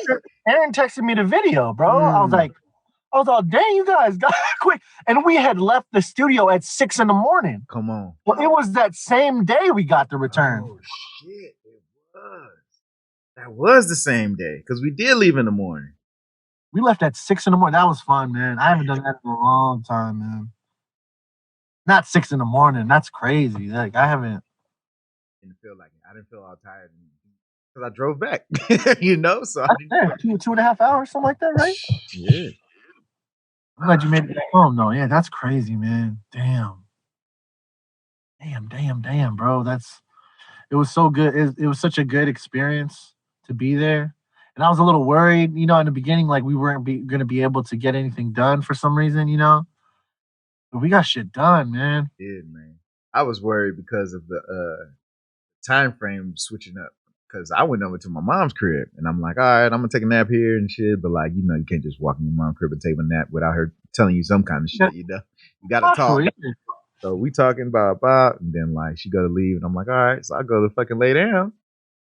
And it's like, all right, we're gonna be like 7. I'm like, all right, go. I'm like, all right, we're gonna be like 8. And I'm like, oh shit. And I'm like, well, nigga, I'm gonna make sure I'm sleep then, nigga. If it's gonna keep getting later, then let me make sure I sleep now. So by the time y'all niggas is ready. And then by the time I woke up, y'all niggas still wasn't ready. I'm like, shit. I'm like, at least I slept though. So I was able to make it through the whole shit. But I wasn't, once everybody got into the shit and everything was in the groove and we was using fucking instruments and motherfucking speakers was going off and I wrote 12 bars already. Like all that shit was pertinent. Isn't that crazy? Right? To hear that, everybody is in the same mindset. Like not just me and you. You know how we get excited about just us. But to be around a group of like 10, maybe 8 guys that all have the same like mentality as that's a what's a home run all the time. Yeah, Barry Bonds out of that shit, dude. Mark McGuire out that shit. I like that shit, man. I was like, and honestly, I haven't been around a group of dudes like that in a long time, just because me and the kids, and then my wife and shit.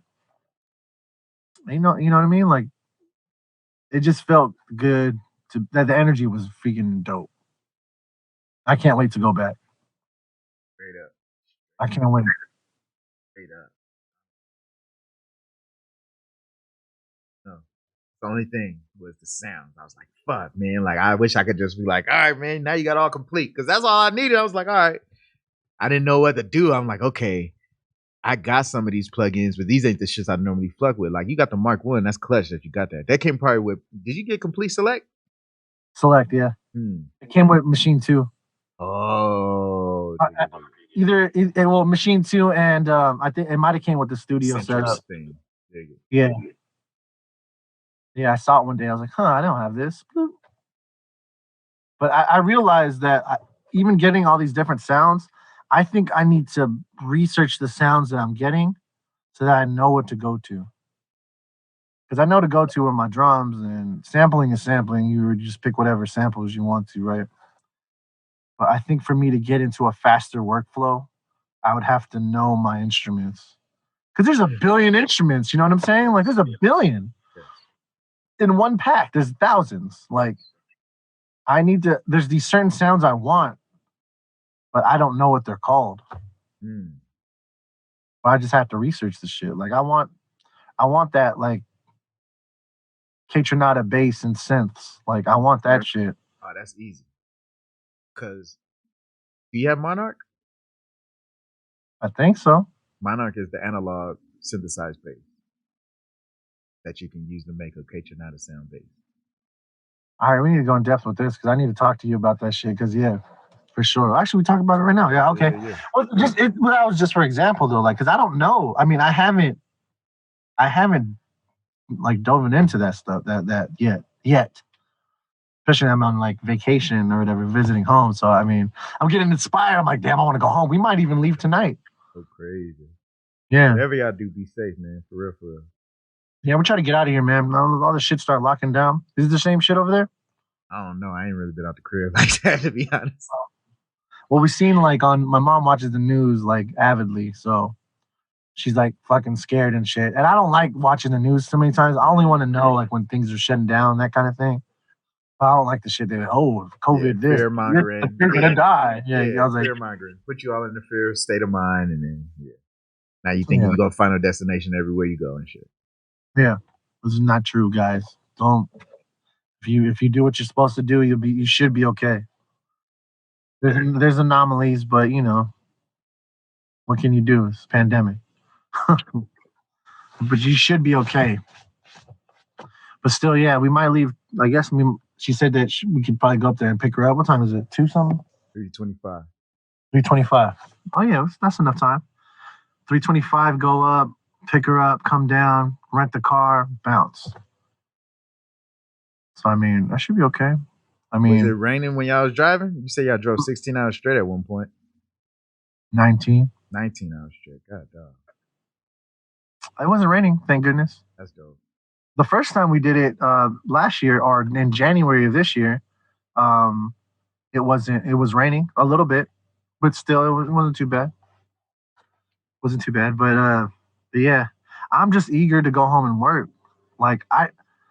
And when we got to sit with Aaron and him talking about just now everybody's hitting me up, you know what I mean? And you see him posting his like listens from all around the world and shit. Hold up, what? Hey, Kane? Yeah, Kane. What listens around the world? In the stories? No, when we're sitting there with them.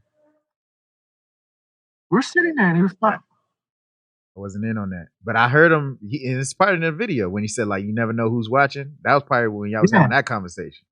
Yeah, okay, yeah. I guess I was on the couch with Louis. Yeah, okay, yeah, that's right. Then that's when we started joking about the 1930s guy. Yeah. Matter of fact. That was a funny ass thing, man. I know we could have been making more music, but damn, that needed to happen. That needed to happen too. That was all a part of it, man. Like that whole thing was a therapy session, homie. It was like an active therapy session when you really think about it. Because everybody got up and got involved, and it's like they're like, oh, sacred spaces. It was like, because think about it. He's like, I'm not there with my kids right now. Like my girl ain't here. Your girl here. It's like oh, shit. You do kind of feel like free at the moment. Like you gotta worry about some shit right there. You only worry about what's there right then and there. And that's why, I guess that's why the studio space is like a sacred spot. It's like a spot to just be yourself and shit. But yeah, he was talking about him like, you know, and I was there at the beginning, you know what I mean? I'm one of the first people that gave him beats, you know? And it's crazy to see that. I'm proud of him. Like I'm happy and I'm proud, and you know, I'm happy to see that. And everybody there, because like I remember seeing everybody. And I was a part of NID in the not in the beginning, but towards the later times where I asked them, I was like, yo, you guys I saw something in them. And I was like, I want to be a part of you guys, you know? And they're like, what? They're like, bro, like fucking Nappoo, bro. Fuck, bro. He's like, crazy. And I'm like, shit. Yeah, I was like, hey, man. I was like, nah, because they're homies. They're always like that hospitable. It's never on some bullshit. I mean, it is on some bullshit. Something, you know, good bullshit, though. Not bad bullshit. I shouldn't even say bullshit. It's a different word. It's a different word. You know, I would have been on some other bullshit if I would have known what was in that drink. You know what I'm saying? I would have been that motherfucker. Nigga, we would have been all fucking breaking out. Nigga, let's make another track. Hey, man, you know, it's all part of it. Sometimes, you know, if he was participating, or what was he? He was participating, and he'd be all right. But like when he was saying that, we were talking, it just shed some light. Like, yeah, man, we can do this shit. It's not some shit that the music industry can control anymore. We control that shit, and the listeners. You know what I mean? Like, or ultimately, it's you, right? Because you get to show yourself, and you get to interact with people, and the way you interact with people is how you control that. Because you could be negative towards them if they say something to you, or not. You can be positive towards them. It's enlightening, and it's freaking, it's an eye opener. It's everything. It's all that, and it's good to be be around people like that, and knowing that there's people that you can reach out to that can help you in that kind of thing. So, I mean, and I'm sure we're gonna get interviews lined up now. Cause there's mad heads over there, bro. Like we can easily. And that's what's funny, cause it's like they be like, oh well, how did your interview start? It was like, oh well, I interviewed one person, and then that one person was connected to this person, all that, and that's all it was. It's like, oh well, yeah, Machete's in episode 4 of the shit. And like, oh wait, he's like, we should interview you. Oh, I'd love to be on there. Like, oh shit, nigga, we ain't do nothing but ask like that. And niggas like, you don't know that niggas will want to be on it. You just see that they liking your post and shit. You know what I mean? But yeah, DJ, I shout out. Speaking of the homie Macaroni and Cheese, like that shit right there, it made me feel official as fuck. I ain't gonna lie. It made me feel like Art of Charm, like a full established podcast person setting up interviews and meetings and shit, and be like, oh, you guys we do it on his days and shit, but we'll coordinate. You know what I mean? I got to coordinate with co-hosts. You know what I'm saying? Like, that shit is official. Well, you let me know what day it is. Whatever day he's available, I'll call off of work. Whatever, bro. Fine. Easy. I don't care. That's crazy. I'm serious. I was telling him we was gonna work around your schedule. That's the funniest part. I was like, I depend on when he work. I'll find out what his schedule like. That's what and he's like, all right, bet. But this is the homie from high school. This is the homie I've always believed in when it comes to this rap shit. And so this is the same homie that I did the battle we used to do on MySpace. Flowing back. Oh yeah, hey, that's how you do it. That's how it was. But he was getting interviewed by some other podcast, and I went in there in the IG Live, and I'm all like, showing love and shit. And he hit me up afterwards, was like, "Oh, but how you been, man?" I was like, "Shit, man, just trying to fucking figure out how to date these women during COVID."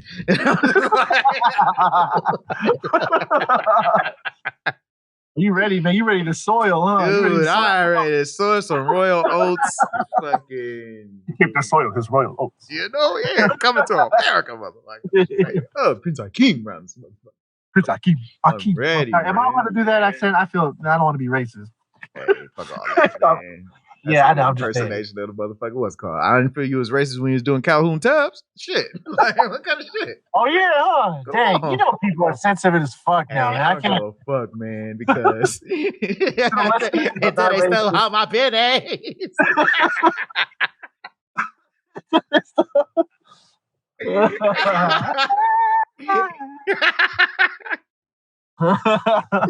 Straight up, man. But yeah, he was like, oh yeah, blah blah blah, and I was like, yeah, man, it'd be dope if you. I wasn't even throwing it out like, hey, come be on the show and shit. I just was throwing it out like, hey, nigga, it'd be dope if you jumping on shit with us, nigga. We got a podcast. Because niggas ask what you doing. That's what's dope. Like Kenny asked me today, like, what you been doing. It's dope when people ask you what you've been doing, and it's like you don't say nothing. You say, oh well, nigga, I already pushed the button on the motherfucking album. Nigga, I got these motherfucking shits coming out. I got 4 more tracks I got coming out, nigga. We just released the motherfucking episode 10 on this shit. Nigga, 10 episodes, my nigga. It was dope to put that thumbnail in there. Like Netflix seasons is 10 episodes, you know? Yeah, man. We already done with season 1, man. Come on, you know what I'm saying? Season 1. Niggas can binge watch, and this shit is longer than a 1 hour episode, 10 episodes in one season. You feel me? Yeah, this is like each episode is like Jackson 5 VH1 movie, bro. Come on, fucking Downton Abbey kind of shit, you know? Yeah, this is 4 hours, say 3 hours at least. Yo, what's our time right now? We at 152. Are we almost at 2? Okay. Yeah. The twos feel cool. I feel if we get the little maybe I'm gonna put the categories over here, and that way it could be the reminder. Put the list of the categories up, and then because I've been looking up, like, this is what's dope about YouTube, nigga. They got like people who make podcasts, and then like what are segment suggestions, and they come up with 5 different things, and like as our audience grows in those segments, then we'll challenge the audience to do shit, so that way they know like what's the flow of the podcast show. Like, all right, we're gonna come in, we're gonna talk about last week, We're gonna talk about what we're currently working on. We're gonna talk about like certain little things that correlate to the shit. Like, but yeah, I think I can send that video to you. That way we can come up with our own 5 segments for this, you know? Yeah. No, that makes sense. Yeah, and yeah, it is a work in progress, but it's fun. I mean, people have been telling me it's been informative and stuff like that. Isaiah was like, I was like last night. He's like, man, you guys kept saying "daw." I was like, what the fuck is a "daw"? Like, cause he's the I'm talking about. He's the other end of us. He's a freaking graphic designer. So he's like, what the fuck is a "daw"? I was like, you know what? Let's look that up because I don't know that. At that time, I didn't remember what it meant. It's a digital audio workstation. Yes, sir. Yeah. So I was like, so it's like Pro Tools, Logic, anything you can make music on is a DAW, as a digital audio workstation.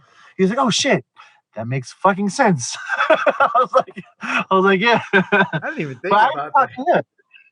Yeah, I even talked to him. I was like, we would love to have you on the show, dude. Like, come talk to us.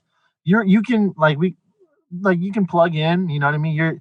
Everybody needs some visuals for audio, and you could tell them what you do and do all that. So and that got me thinking too, like, hey, let me hit Tim up and let's see if we can put a post up for people that want to be on it. I mean, I don't know if we have enough for the audience yet to do it, but still though, we can start it as for people that are listening. Yes.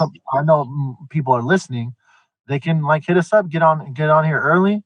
You know what I mean? Oh, yeah. And then do like one guest a month, like every 4 episodes, or two a month, if it calls for that.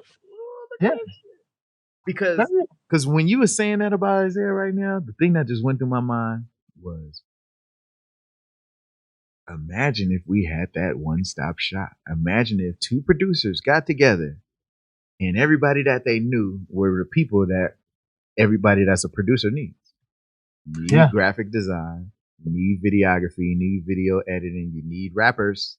And it seems like when we went to Mad Studios, it seemed like we had everything we needed, right? Because the same day we already had a video. I've got to say that now because I said the next day. The same day we had the video.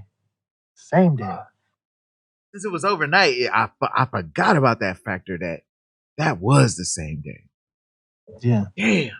I mean, they recorded it technically the night before into the but still, it's still one thing of like, normally when you go away from shit like that, it's either the next day, couple days, week, Oh, it'll take 14 days to get a fucking thing back. Forever, them motherfuckers say 10 days. If you want it faster, you got to pay me more. Like, yeah. No, because I thought about it too now, because it's producer thoughts. And a producer technically doesn't have to be music, it can be anything that's produced. Come on. Because in the movie industry, I like that. The movie industry, there's producers. And the producers are the people who provide for everybody, for the whole production to happen. Right? And this shit is production. We talk about production. We tell people, like, if motherfuckers is really paying attention to this podcast, you're learning how to make your own damn podcast. Because y'all can watch us. Y'all see that it was shitty in the beginning. Y'all see that we got better. Y'all hear me talk about the shit I do with the editing, right? It's like, it ain't like I'm hiding that shit. Programs we're talking about what we're using to make the shit. I've been switching out the mics so that we see what sounds better, fucking with the audio, and then, you know what I mean? Noise gates. We talk about the noise gates, the fucking Spectral, the RX-7 shit. Fucking our thumbnails for our own individual podcast, our own individual weekly shows. Like, this shit is a formula. Like, it just feels like we just gotta wait for time to catch up with what we're doing. And then this shit is just morphing into some other shit. Because at the end of the day, like, when you said it to EJ, like, man, we'll encourage you. Like, real shit. This is what we naturally do. We naturally encourage motherfuckers. You ain't gotta be like on some real shit. It don't matter what you do. It just matters that you do it on a consistent basis. We want you to do it. Yeah, we want you to do it because why would we want unhappy people walking around you all the time? I'd rather be like, yo, do what you want to do to be happy so that I don't got to look at your ass being all sad and shit. Not to say that's EJ, just in general. No, people in general. Yeah, people in general. Like, I don't want to see that shit. Like, I don't want to be around somebody who's sad all the time. Like, I don't want that. Unfulfilled. Yeah, and unfulfilled. And it's not that you can't be sad. It's that if you stay sad, that's a problem. Preach. Thank you. And not like, so I reached out to this dude. I made a post on my Twitter, and the dude reached back out to me and shit. And he's like, oh man, I want to get to know more about you, man. What are you working on and shit? So I'm telling him my shit, and like it's funny to tell my, because he said, it look like you're on quite the journey yourself, man. He's like, it looks like you're manufacturing all dreams as it says on your grid. Like, you're manufacturing dreams. Kind of felt like with Machete, if that's the one video that Fat Joe seen. Like I'm like, dang, that's the one video you see. Just that one. Like that's crazy to me. But yeah, and when I'm telling my story out loud, I'm like, man, at the end of the day, if I could show that depression is something normal, that even though people don't want to talk about it and it's taboo, but it's something normal that I feel most people go through, and like, don't be taboo that you're going to go through it. It's the whole point is that you don't got to stay there. And so just like what you said, we ain't saying you can't be sad. We're just saying you can't be sad all the fucking time, nigga. Like, after you can't check into the sad hotel. Like, you can fucking spend a night, but you can't check in. Like, you can spend because that costs a lot to stay there.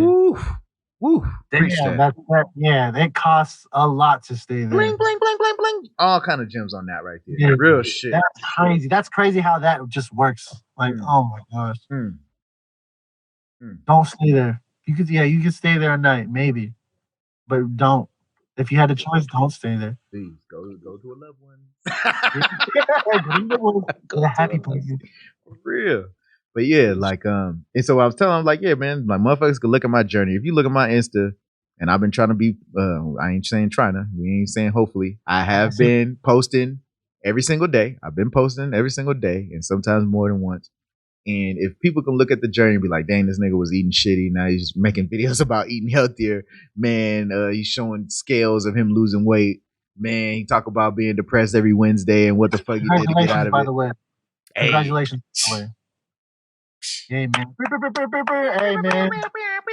20 pounds from 210 pounds to 190 pounds.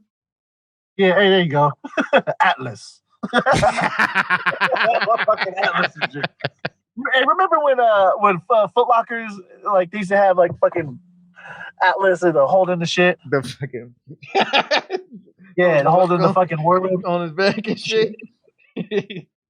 My lady's hitting me up talking about we might be able to leave tonight.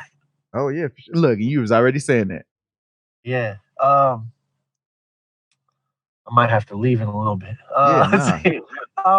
What else can we talk about? Real quick. So, tap in when we putting it out. Oh, yeah. West Coast track. Shoot. Okay, yeah. I thought about it. I got to fix the ending of it because you said you wanted the drums to be louder, right? Yeah, I want that kick to hit harder. Like when it switches to that other mood, I want, like, and I don't know wherever you got like bump, but when it comes and it go boom. I'll layer it. I'll layer the drums. Like I want that shit to fucking. You said like that. You said that. So you want a glitch in it, like kind of like that, or like a boom. Like I want a boom, but just a little bit of a just a high little, because it boom, little, boom. Like, okay, I get what you're saying. That's funny. We're doing this right now. I know. Okay, I get what you're saying. Okay, you'll hear when you go back and listen to the end, but you'll know what I mean. But like, if you don't feel that the kick needs to hit harder, then leave it as is. But in my opinion, when I was watching it to that video with the Creed shit, when that vibe switch up and then it go boom, boom, boom, it's like I just want that part to go. I just want it, because like we're already soft because it's wow. But if you get that little contract, because that's where the water droplets start to come in. But I want it. Yeah. I don't know what it. I don't got beat in my car right now, and I just want. Since I don't have beat, I don't know what it feels like if that's hidden right. And so I just want. I don't either. There's these headphones that they're trying to sell to me on an ad, but it has different settings, so where it could be in a car, in a studio, different types of headphones that they use, different monitors, I should say. The way to monitor it is like plugins, but it's a headphones, and they're plugins for different environments. And I was like, oh shit, that's probably expensive because that's fucking dope as shit. If I can get the car simulation on what it's gonna sound like bumping in the whip, that'll just solve everything. Because that's why I have to do a car test, right? Because I bump it on these monitors, but it's still the monitors don't sound like nothing like the car. And so I always go to the car, hear what that is, go off of memory, or I take notes and be like, all right, we'll bring this down, change that, blah blah. Then I come back, edit, boom. But it's that back and forth. But if you can just sit here and get the car, ooh shit. Because the mix, because technically your monitors, your regular monitors that you're mixing off of has to be what's Flat, the word? Flat. It has to be flat, because otherwise you're not truly mixing. Just get a fucking sub pack, bro. You know what I'm talking about? Timberland sub pack, the vest. Oh, the back. Man, how much is that? Is that more expensive than an actual standalone sub? I think it's like 2 or 3. I don't know. Hey, if I had a sub pack, dude, I'd be fucking riding my longboard doing videos like that. Fuck that. Yeah.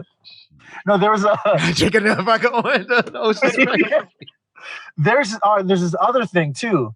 I don't know if they actually came out with it. I think they did. It's a sub watch. So like, it's a sub you can wear on your wrist, and it's Bluetooth. I don't know how latency works with it with the Bluetooth, but it's like a sub pack that you wear on your chest, but it's on your wrist, and apparently it vibrates your body. Or at least that part. At least you know how it feels. But I mean, bass usually hits in your chest, so the vest makes sense. But to have something convenient on your wrist like that is pretty dope too. So if I can solve, I think that is what I'm looking to solve for, because that's what you get in the car is the whole what's the sub situation gonna be? Is it gonna be too muddy, too muffled? Does it hit you? You get in the chest and you get the headphones too, so you're getting that whole feeling, except you're in your seat. We'll look up so tap in. I got another what's it called is dropping this Friday automatically. I like that, man. Don't that shit feel good? Don't it feel good? But it makes me feel lazy too, though. Like I know what you mean. Yeah, but it frees up a lot of time. So tap in. I have that. The new ones dropping. I gotta drop the what's it called? The thing. Hold up, and I'm just going to elaborate for people that probably don't know what he mean, because I know what he mean. But he feels accomplished by having the chop section preloaded, pre-premiered. It's already just automatic. It's all autopilot, you know. But when you get that free time and you're not still going in and working in the studio and shit, that's the part that make you feel guilty and make you feel like you're lazy, because you got something that's already there and like you ain't got to do shit. But then you ain't doing shit. So then you're like, hold up, nigga, I'm lazy. And it's like, well, no, nigga, you did what you're supposed to do. You just got to keep doing it and future-proofing yourself. Yeah. And it's because I'm here. I'm in California right now. So when I head back to Texas, then I'm going to get right into the shit. My mother-in-law, my mom's just coming. So she'll be able to like kind of keep an eye on the kids a little bit. There we go. And bro, oh man, I told Aaron, if you're listening now, bro, Kane, Aaron, we can finally go get that album out. I'm gonna work on that shit because I wanna be able to get heard too. He's always been a dude that's been like, yo. Actually, all the Mad Studio cats, like they're always like, yo. They always tell me. They always get me hyped by telling me like, oh shit, Nappoo fucking sent a care package, and they get excited about it. You know what I mean? I love that shit. Like and you know how you're saying like you need to have an artist. Most producers need to have an artist to produce to get them to. Y'all lock in together. Y'all lock arms and say, come on, nigga. We finna do this shit. Straight up. I got the beats. You got the raps, nigga. Pause. But like straight up though. Man, that's twice Tim today. That's twice, bro. That's twice Tim. Oh man. That nigga earlier was like, ugh. I was like, Ugh, Tim, I don't like that. I don't like that. I didn't fuck, man. But yeah, so tap in. You got another track. Hold up. So you got a chop section, but you don't got a track coming out. I don't have a track. Well, the chop section, I'm making the track, but I don't have a track coming out on anything yet. Okay. I got to get back home, trying to mess with the the structure of it, and then I'll try to come out with the past 3 beats I need to do. Okay. I think I really want to. I'm torn between putting stuff on Spotify and my BeatStars.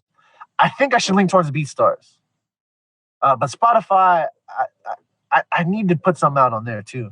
But I'm nervous about putting the same beats on Spotify and the beats that I'm selling. But that doesn't make any sense, does it? What's the issue with that part? Selling it, leasing. But no, I'm thinking about like future. Like nobody's leasing yet.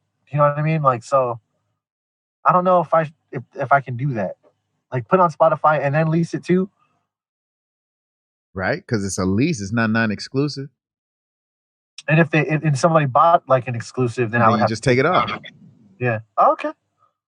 All right. I am paying for it, so might as well. Don't limit yourself, man. Straight up. Okay. I know. You know, I'm just stressing about nothing. Fucking Gemini shit. I know, man. It's way more. About nothing. My mind's everywhere, bro. Complicating it way more than it need to be. I know, man. Trust. What about you, man? What you got going? Yo, and I definitely took a note out of fucking Sango's fucking book, man. Fucking Sango. And that's what's funny. I know she ain't gonna listen to this shit. That's why I be saying certain shit. Like, it'll be funny years down the road, be like, damn, nigga, hold up, nigga, like, you just talking about me? Like, nigga, like, oh, shit. But like, Sango had made a post on Twitter and said, like, he was talking about his wife, and he was talking about, like, what he did. I made a beat about it, all this shit, right? So I made a beat, and I posted the beat, but I didn't say what it was called, but I posted the beat, right? And I'm like, damn, this beat is actually kind of cool. I'm like, if I release this shit, like, I ain't gonna say the whole name and shit. I'm just gonna make initials kind of shit is what I'm saying. But when I was driving down to the studio, I had seen this advertisement for these like trucks or whatever the dealership is. The advertisement always says "woo" on there, and so, but it's a WOOO with the exclamation points, but in this white font, and I'm like, oh fuck! It reminded me of when I put in my edit of the snippet of Luxury Flight on track. And so at the end of the snippet where like I'm bumping it, I'm like, ooh, this shit is luscious. And then I stop it and then I go, woo. And then I write out woo in the thing. And so when I seen that driving, I'm like, is that the next track I should be putting out? So then I fucking went to go try to arrange it. And I was like, I wasn't feeling any shit. So I was like, I don't know. So I'm at the point of on track. Cause remember, I got the album covers already made for him. On track, Luxury Flights, fucking, it's like 2 more. Because I just put out Just Like Magic. But so there's 6 more weeks left? Is that how long left? These are Christmas? Different from, these are different. Shit, that button's already pressed. Oh yeah, that's right. They're already on their way too. Yeah. That's every Friday. That's going to happen until Christmas. I'm just trying to release, because now it's showing you where I was in 2016-15, depressed. Versus this is the shit I know how to make now. So like y'all getting old me and current me versus me just waiting till all the old me shit comes out. Cause like I'm just dropping these other ones, and that's why I'm glad I dropped it. Because when EJ hit me up and said, I've been having this one on repeat. Remember I told you I was like, man, should I arrange it fully out or should I just leave it at a minute? He's like, man, just leave it. And I left it, and like if that's on repeat, yeah, because it's only a minute long. And you're like, nigga, I need the song again. If I would have made it 5 minutes, you're like, oh, okay, good. On repeat because it's a minute. Yeah, exactly. That's the tactic. So I'm thinking about if I make these other ones like 1.5 minutes, 2 minutes. Like I normally make a full on, like if you're gonna do verse, bridge, chorus. Like I do it all like that every time. That EDM mindset. But that's always my dilemma is I start putting in vocals like I'm an EDM producer all over again because Splice gives me like, dude, if I had Splice when I first started EDM, nigga, I'd be famous as fuck. It's everything I ever wanted. It is. It really is. I'm like, shout to Splice. I would like a free membership. Oof. Trust. I only got like 30 credits left. I'm not for this month, nigga. When my shit re-up? Hey, let me know what you want. I got like 1,000 credits and shit. So I just got to figure out a pack that I want, and I'll let you know. I just need a pack. I need to find one pack. Like, all right, I want this pack because I feel drums wise, like everything sound wise, I got. But right now, like everything I always want is just vocals. I just like real shit. That's why I wish it would have worked out with the last girl I was living with on some real shit. Because she could fucking sing her ass off. But it's different when somebody could sing their ass off and they don't want to do this. They kind of like too apprehensive, kind of like how we were, right? Yeah. And it's like, damn, but you got this talent. and like you more sad in life because you don't exercise this talent. You love that you got the talent. You fucking lettered in fucking high school over this shit. So it ain't like you don't got it, but you don't never utilize this shit. How does that make you feel? Go through every day not utilizing something you're blessed with. Fuck. That's all I need, man. Utilizing the thing that you're blessed with is that's good. That's a good thing. Like to be able to do that. Everybody should do that. Everybody's blessed with something. Yes. So I mean, if you're able to do it, do it. Please. As little as you think it is, it creates a big impact. Oh, that's true. Look at us talking like that. That's crazy.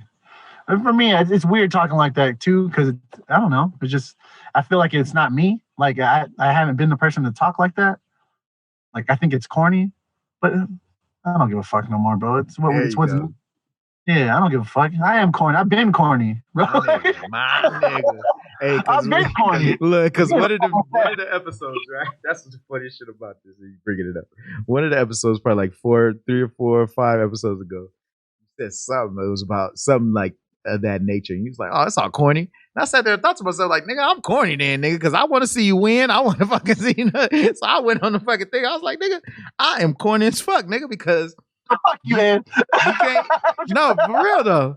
Like for real. Yeah. Because you can't be around me for too long and be so downtrodden on yourself, so low self-esteem, and like people will look at me like, damn, nigga, you corny. Why are you trying to big that motherfucker up? Why are you trying to let them believe in themselves? Why do you care so much? That's how they look at me. And it's like, that's crazy. That's crazy that people think like that. Like, why are you supporting him? Like that's crazy to me. Like, what do you mean? Why am I supporting him? Because he's doing that takes a big person to freaking do something. To do something for themselves. It takes a lot for somebody to do something for themselves. I think it's easier to do something for other people rather than it is to do something for yourself. In like not in a selfish way though. Like in actually the way to help yourself, not like buying shit for yourself or something like that, but like to actually help yourself. Like as a human being. Does that make sense? Yeah, because you saying when it comes to yourself, you're not willing to put in that effort. But if you had to not disappoint somebody, you will put in that effort for somebody else, which makes it easier. Yeah, because it's not that you could. It's not that. It's not that. What the hell? Weighing. If you let somebody else down, it's weighing more if you let yourself down. Is that what it is? Hold up. I guess it's not for everybody. Do you feel that's more when you let yourself down or when you let like your brother down or your mom down or dad down? Oh, that is true too. I guess it could go both ways. It's hard either. I think it's hard either way. Well, I mean, if you let your brother down or another person down that's close to you, it's also letting yourself down too. So, yeah, this is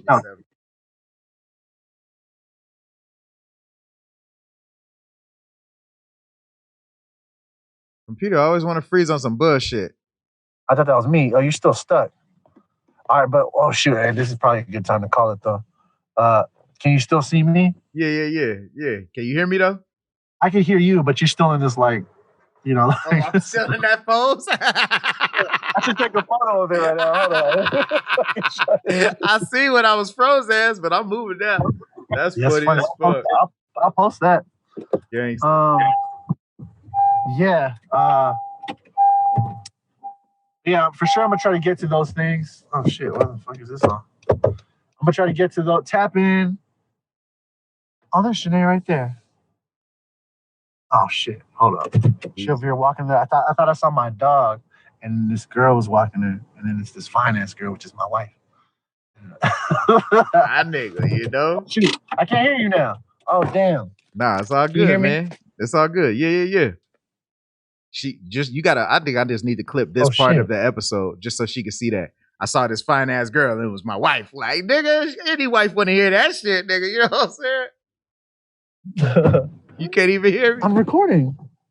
My bad. Yeah, she's right here. All right, man. All right, hey, bless up. Y'all drive safe. I'm gonna sign off then. I'll see you guys later. I'm NappooBeats. He's Nappoo. He gets beat. I'm NappooBeats. Boris the Beast. I appreciate your time. I'm signing off, brother. I'll see you later, man. Much love. Oh, shit. Peace. I can't even barely. I'm like, you're not on speakers. I can barely hear you too. So it's crazy. All right, man. I'm gonna log out though, bro. I'm gonna hit you back. Peace. Try safe. I'm gonna hit you back. All right, for sure. Try safe. Can you hear me? I don't know if I can hear you. You can't hear me saying shit. I'm saying shit. I can. No. Wait. Hold on. Oh, there you go. I'm saying peace. I'm saying for sure. Try safe. All right, man. This fool put me on brother. mute. Got me repeating myself. I didn't know what you said, man. I'm nervous. All right. I gotta go. I'm in trouble. Trouble safe. For real. All right, brother. All right, peace. Peace. They can open the door on me.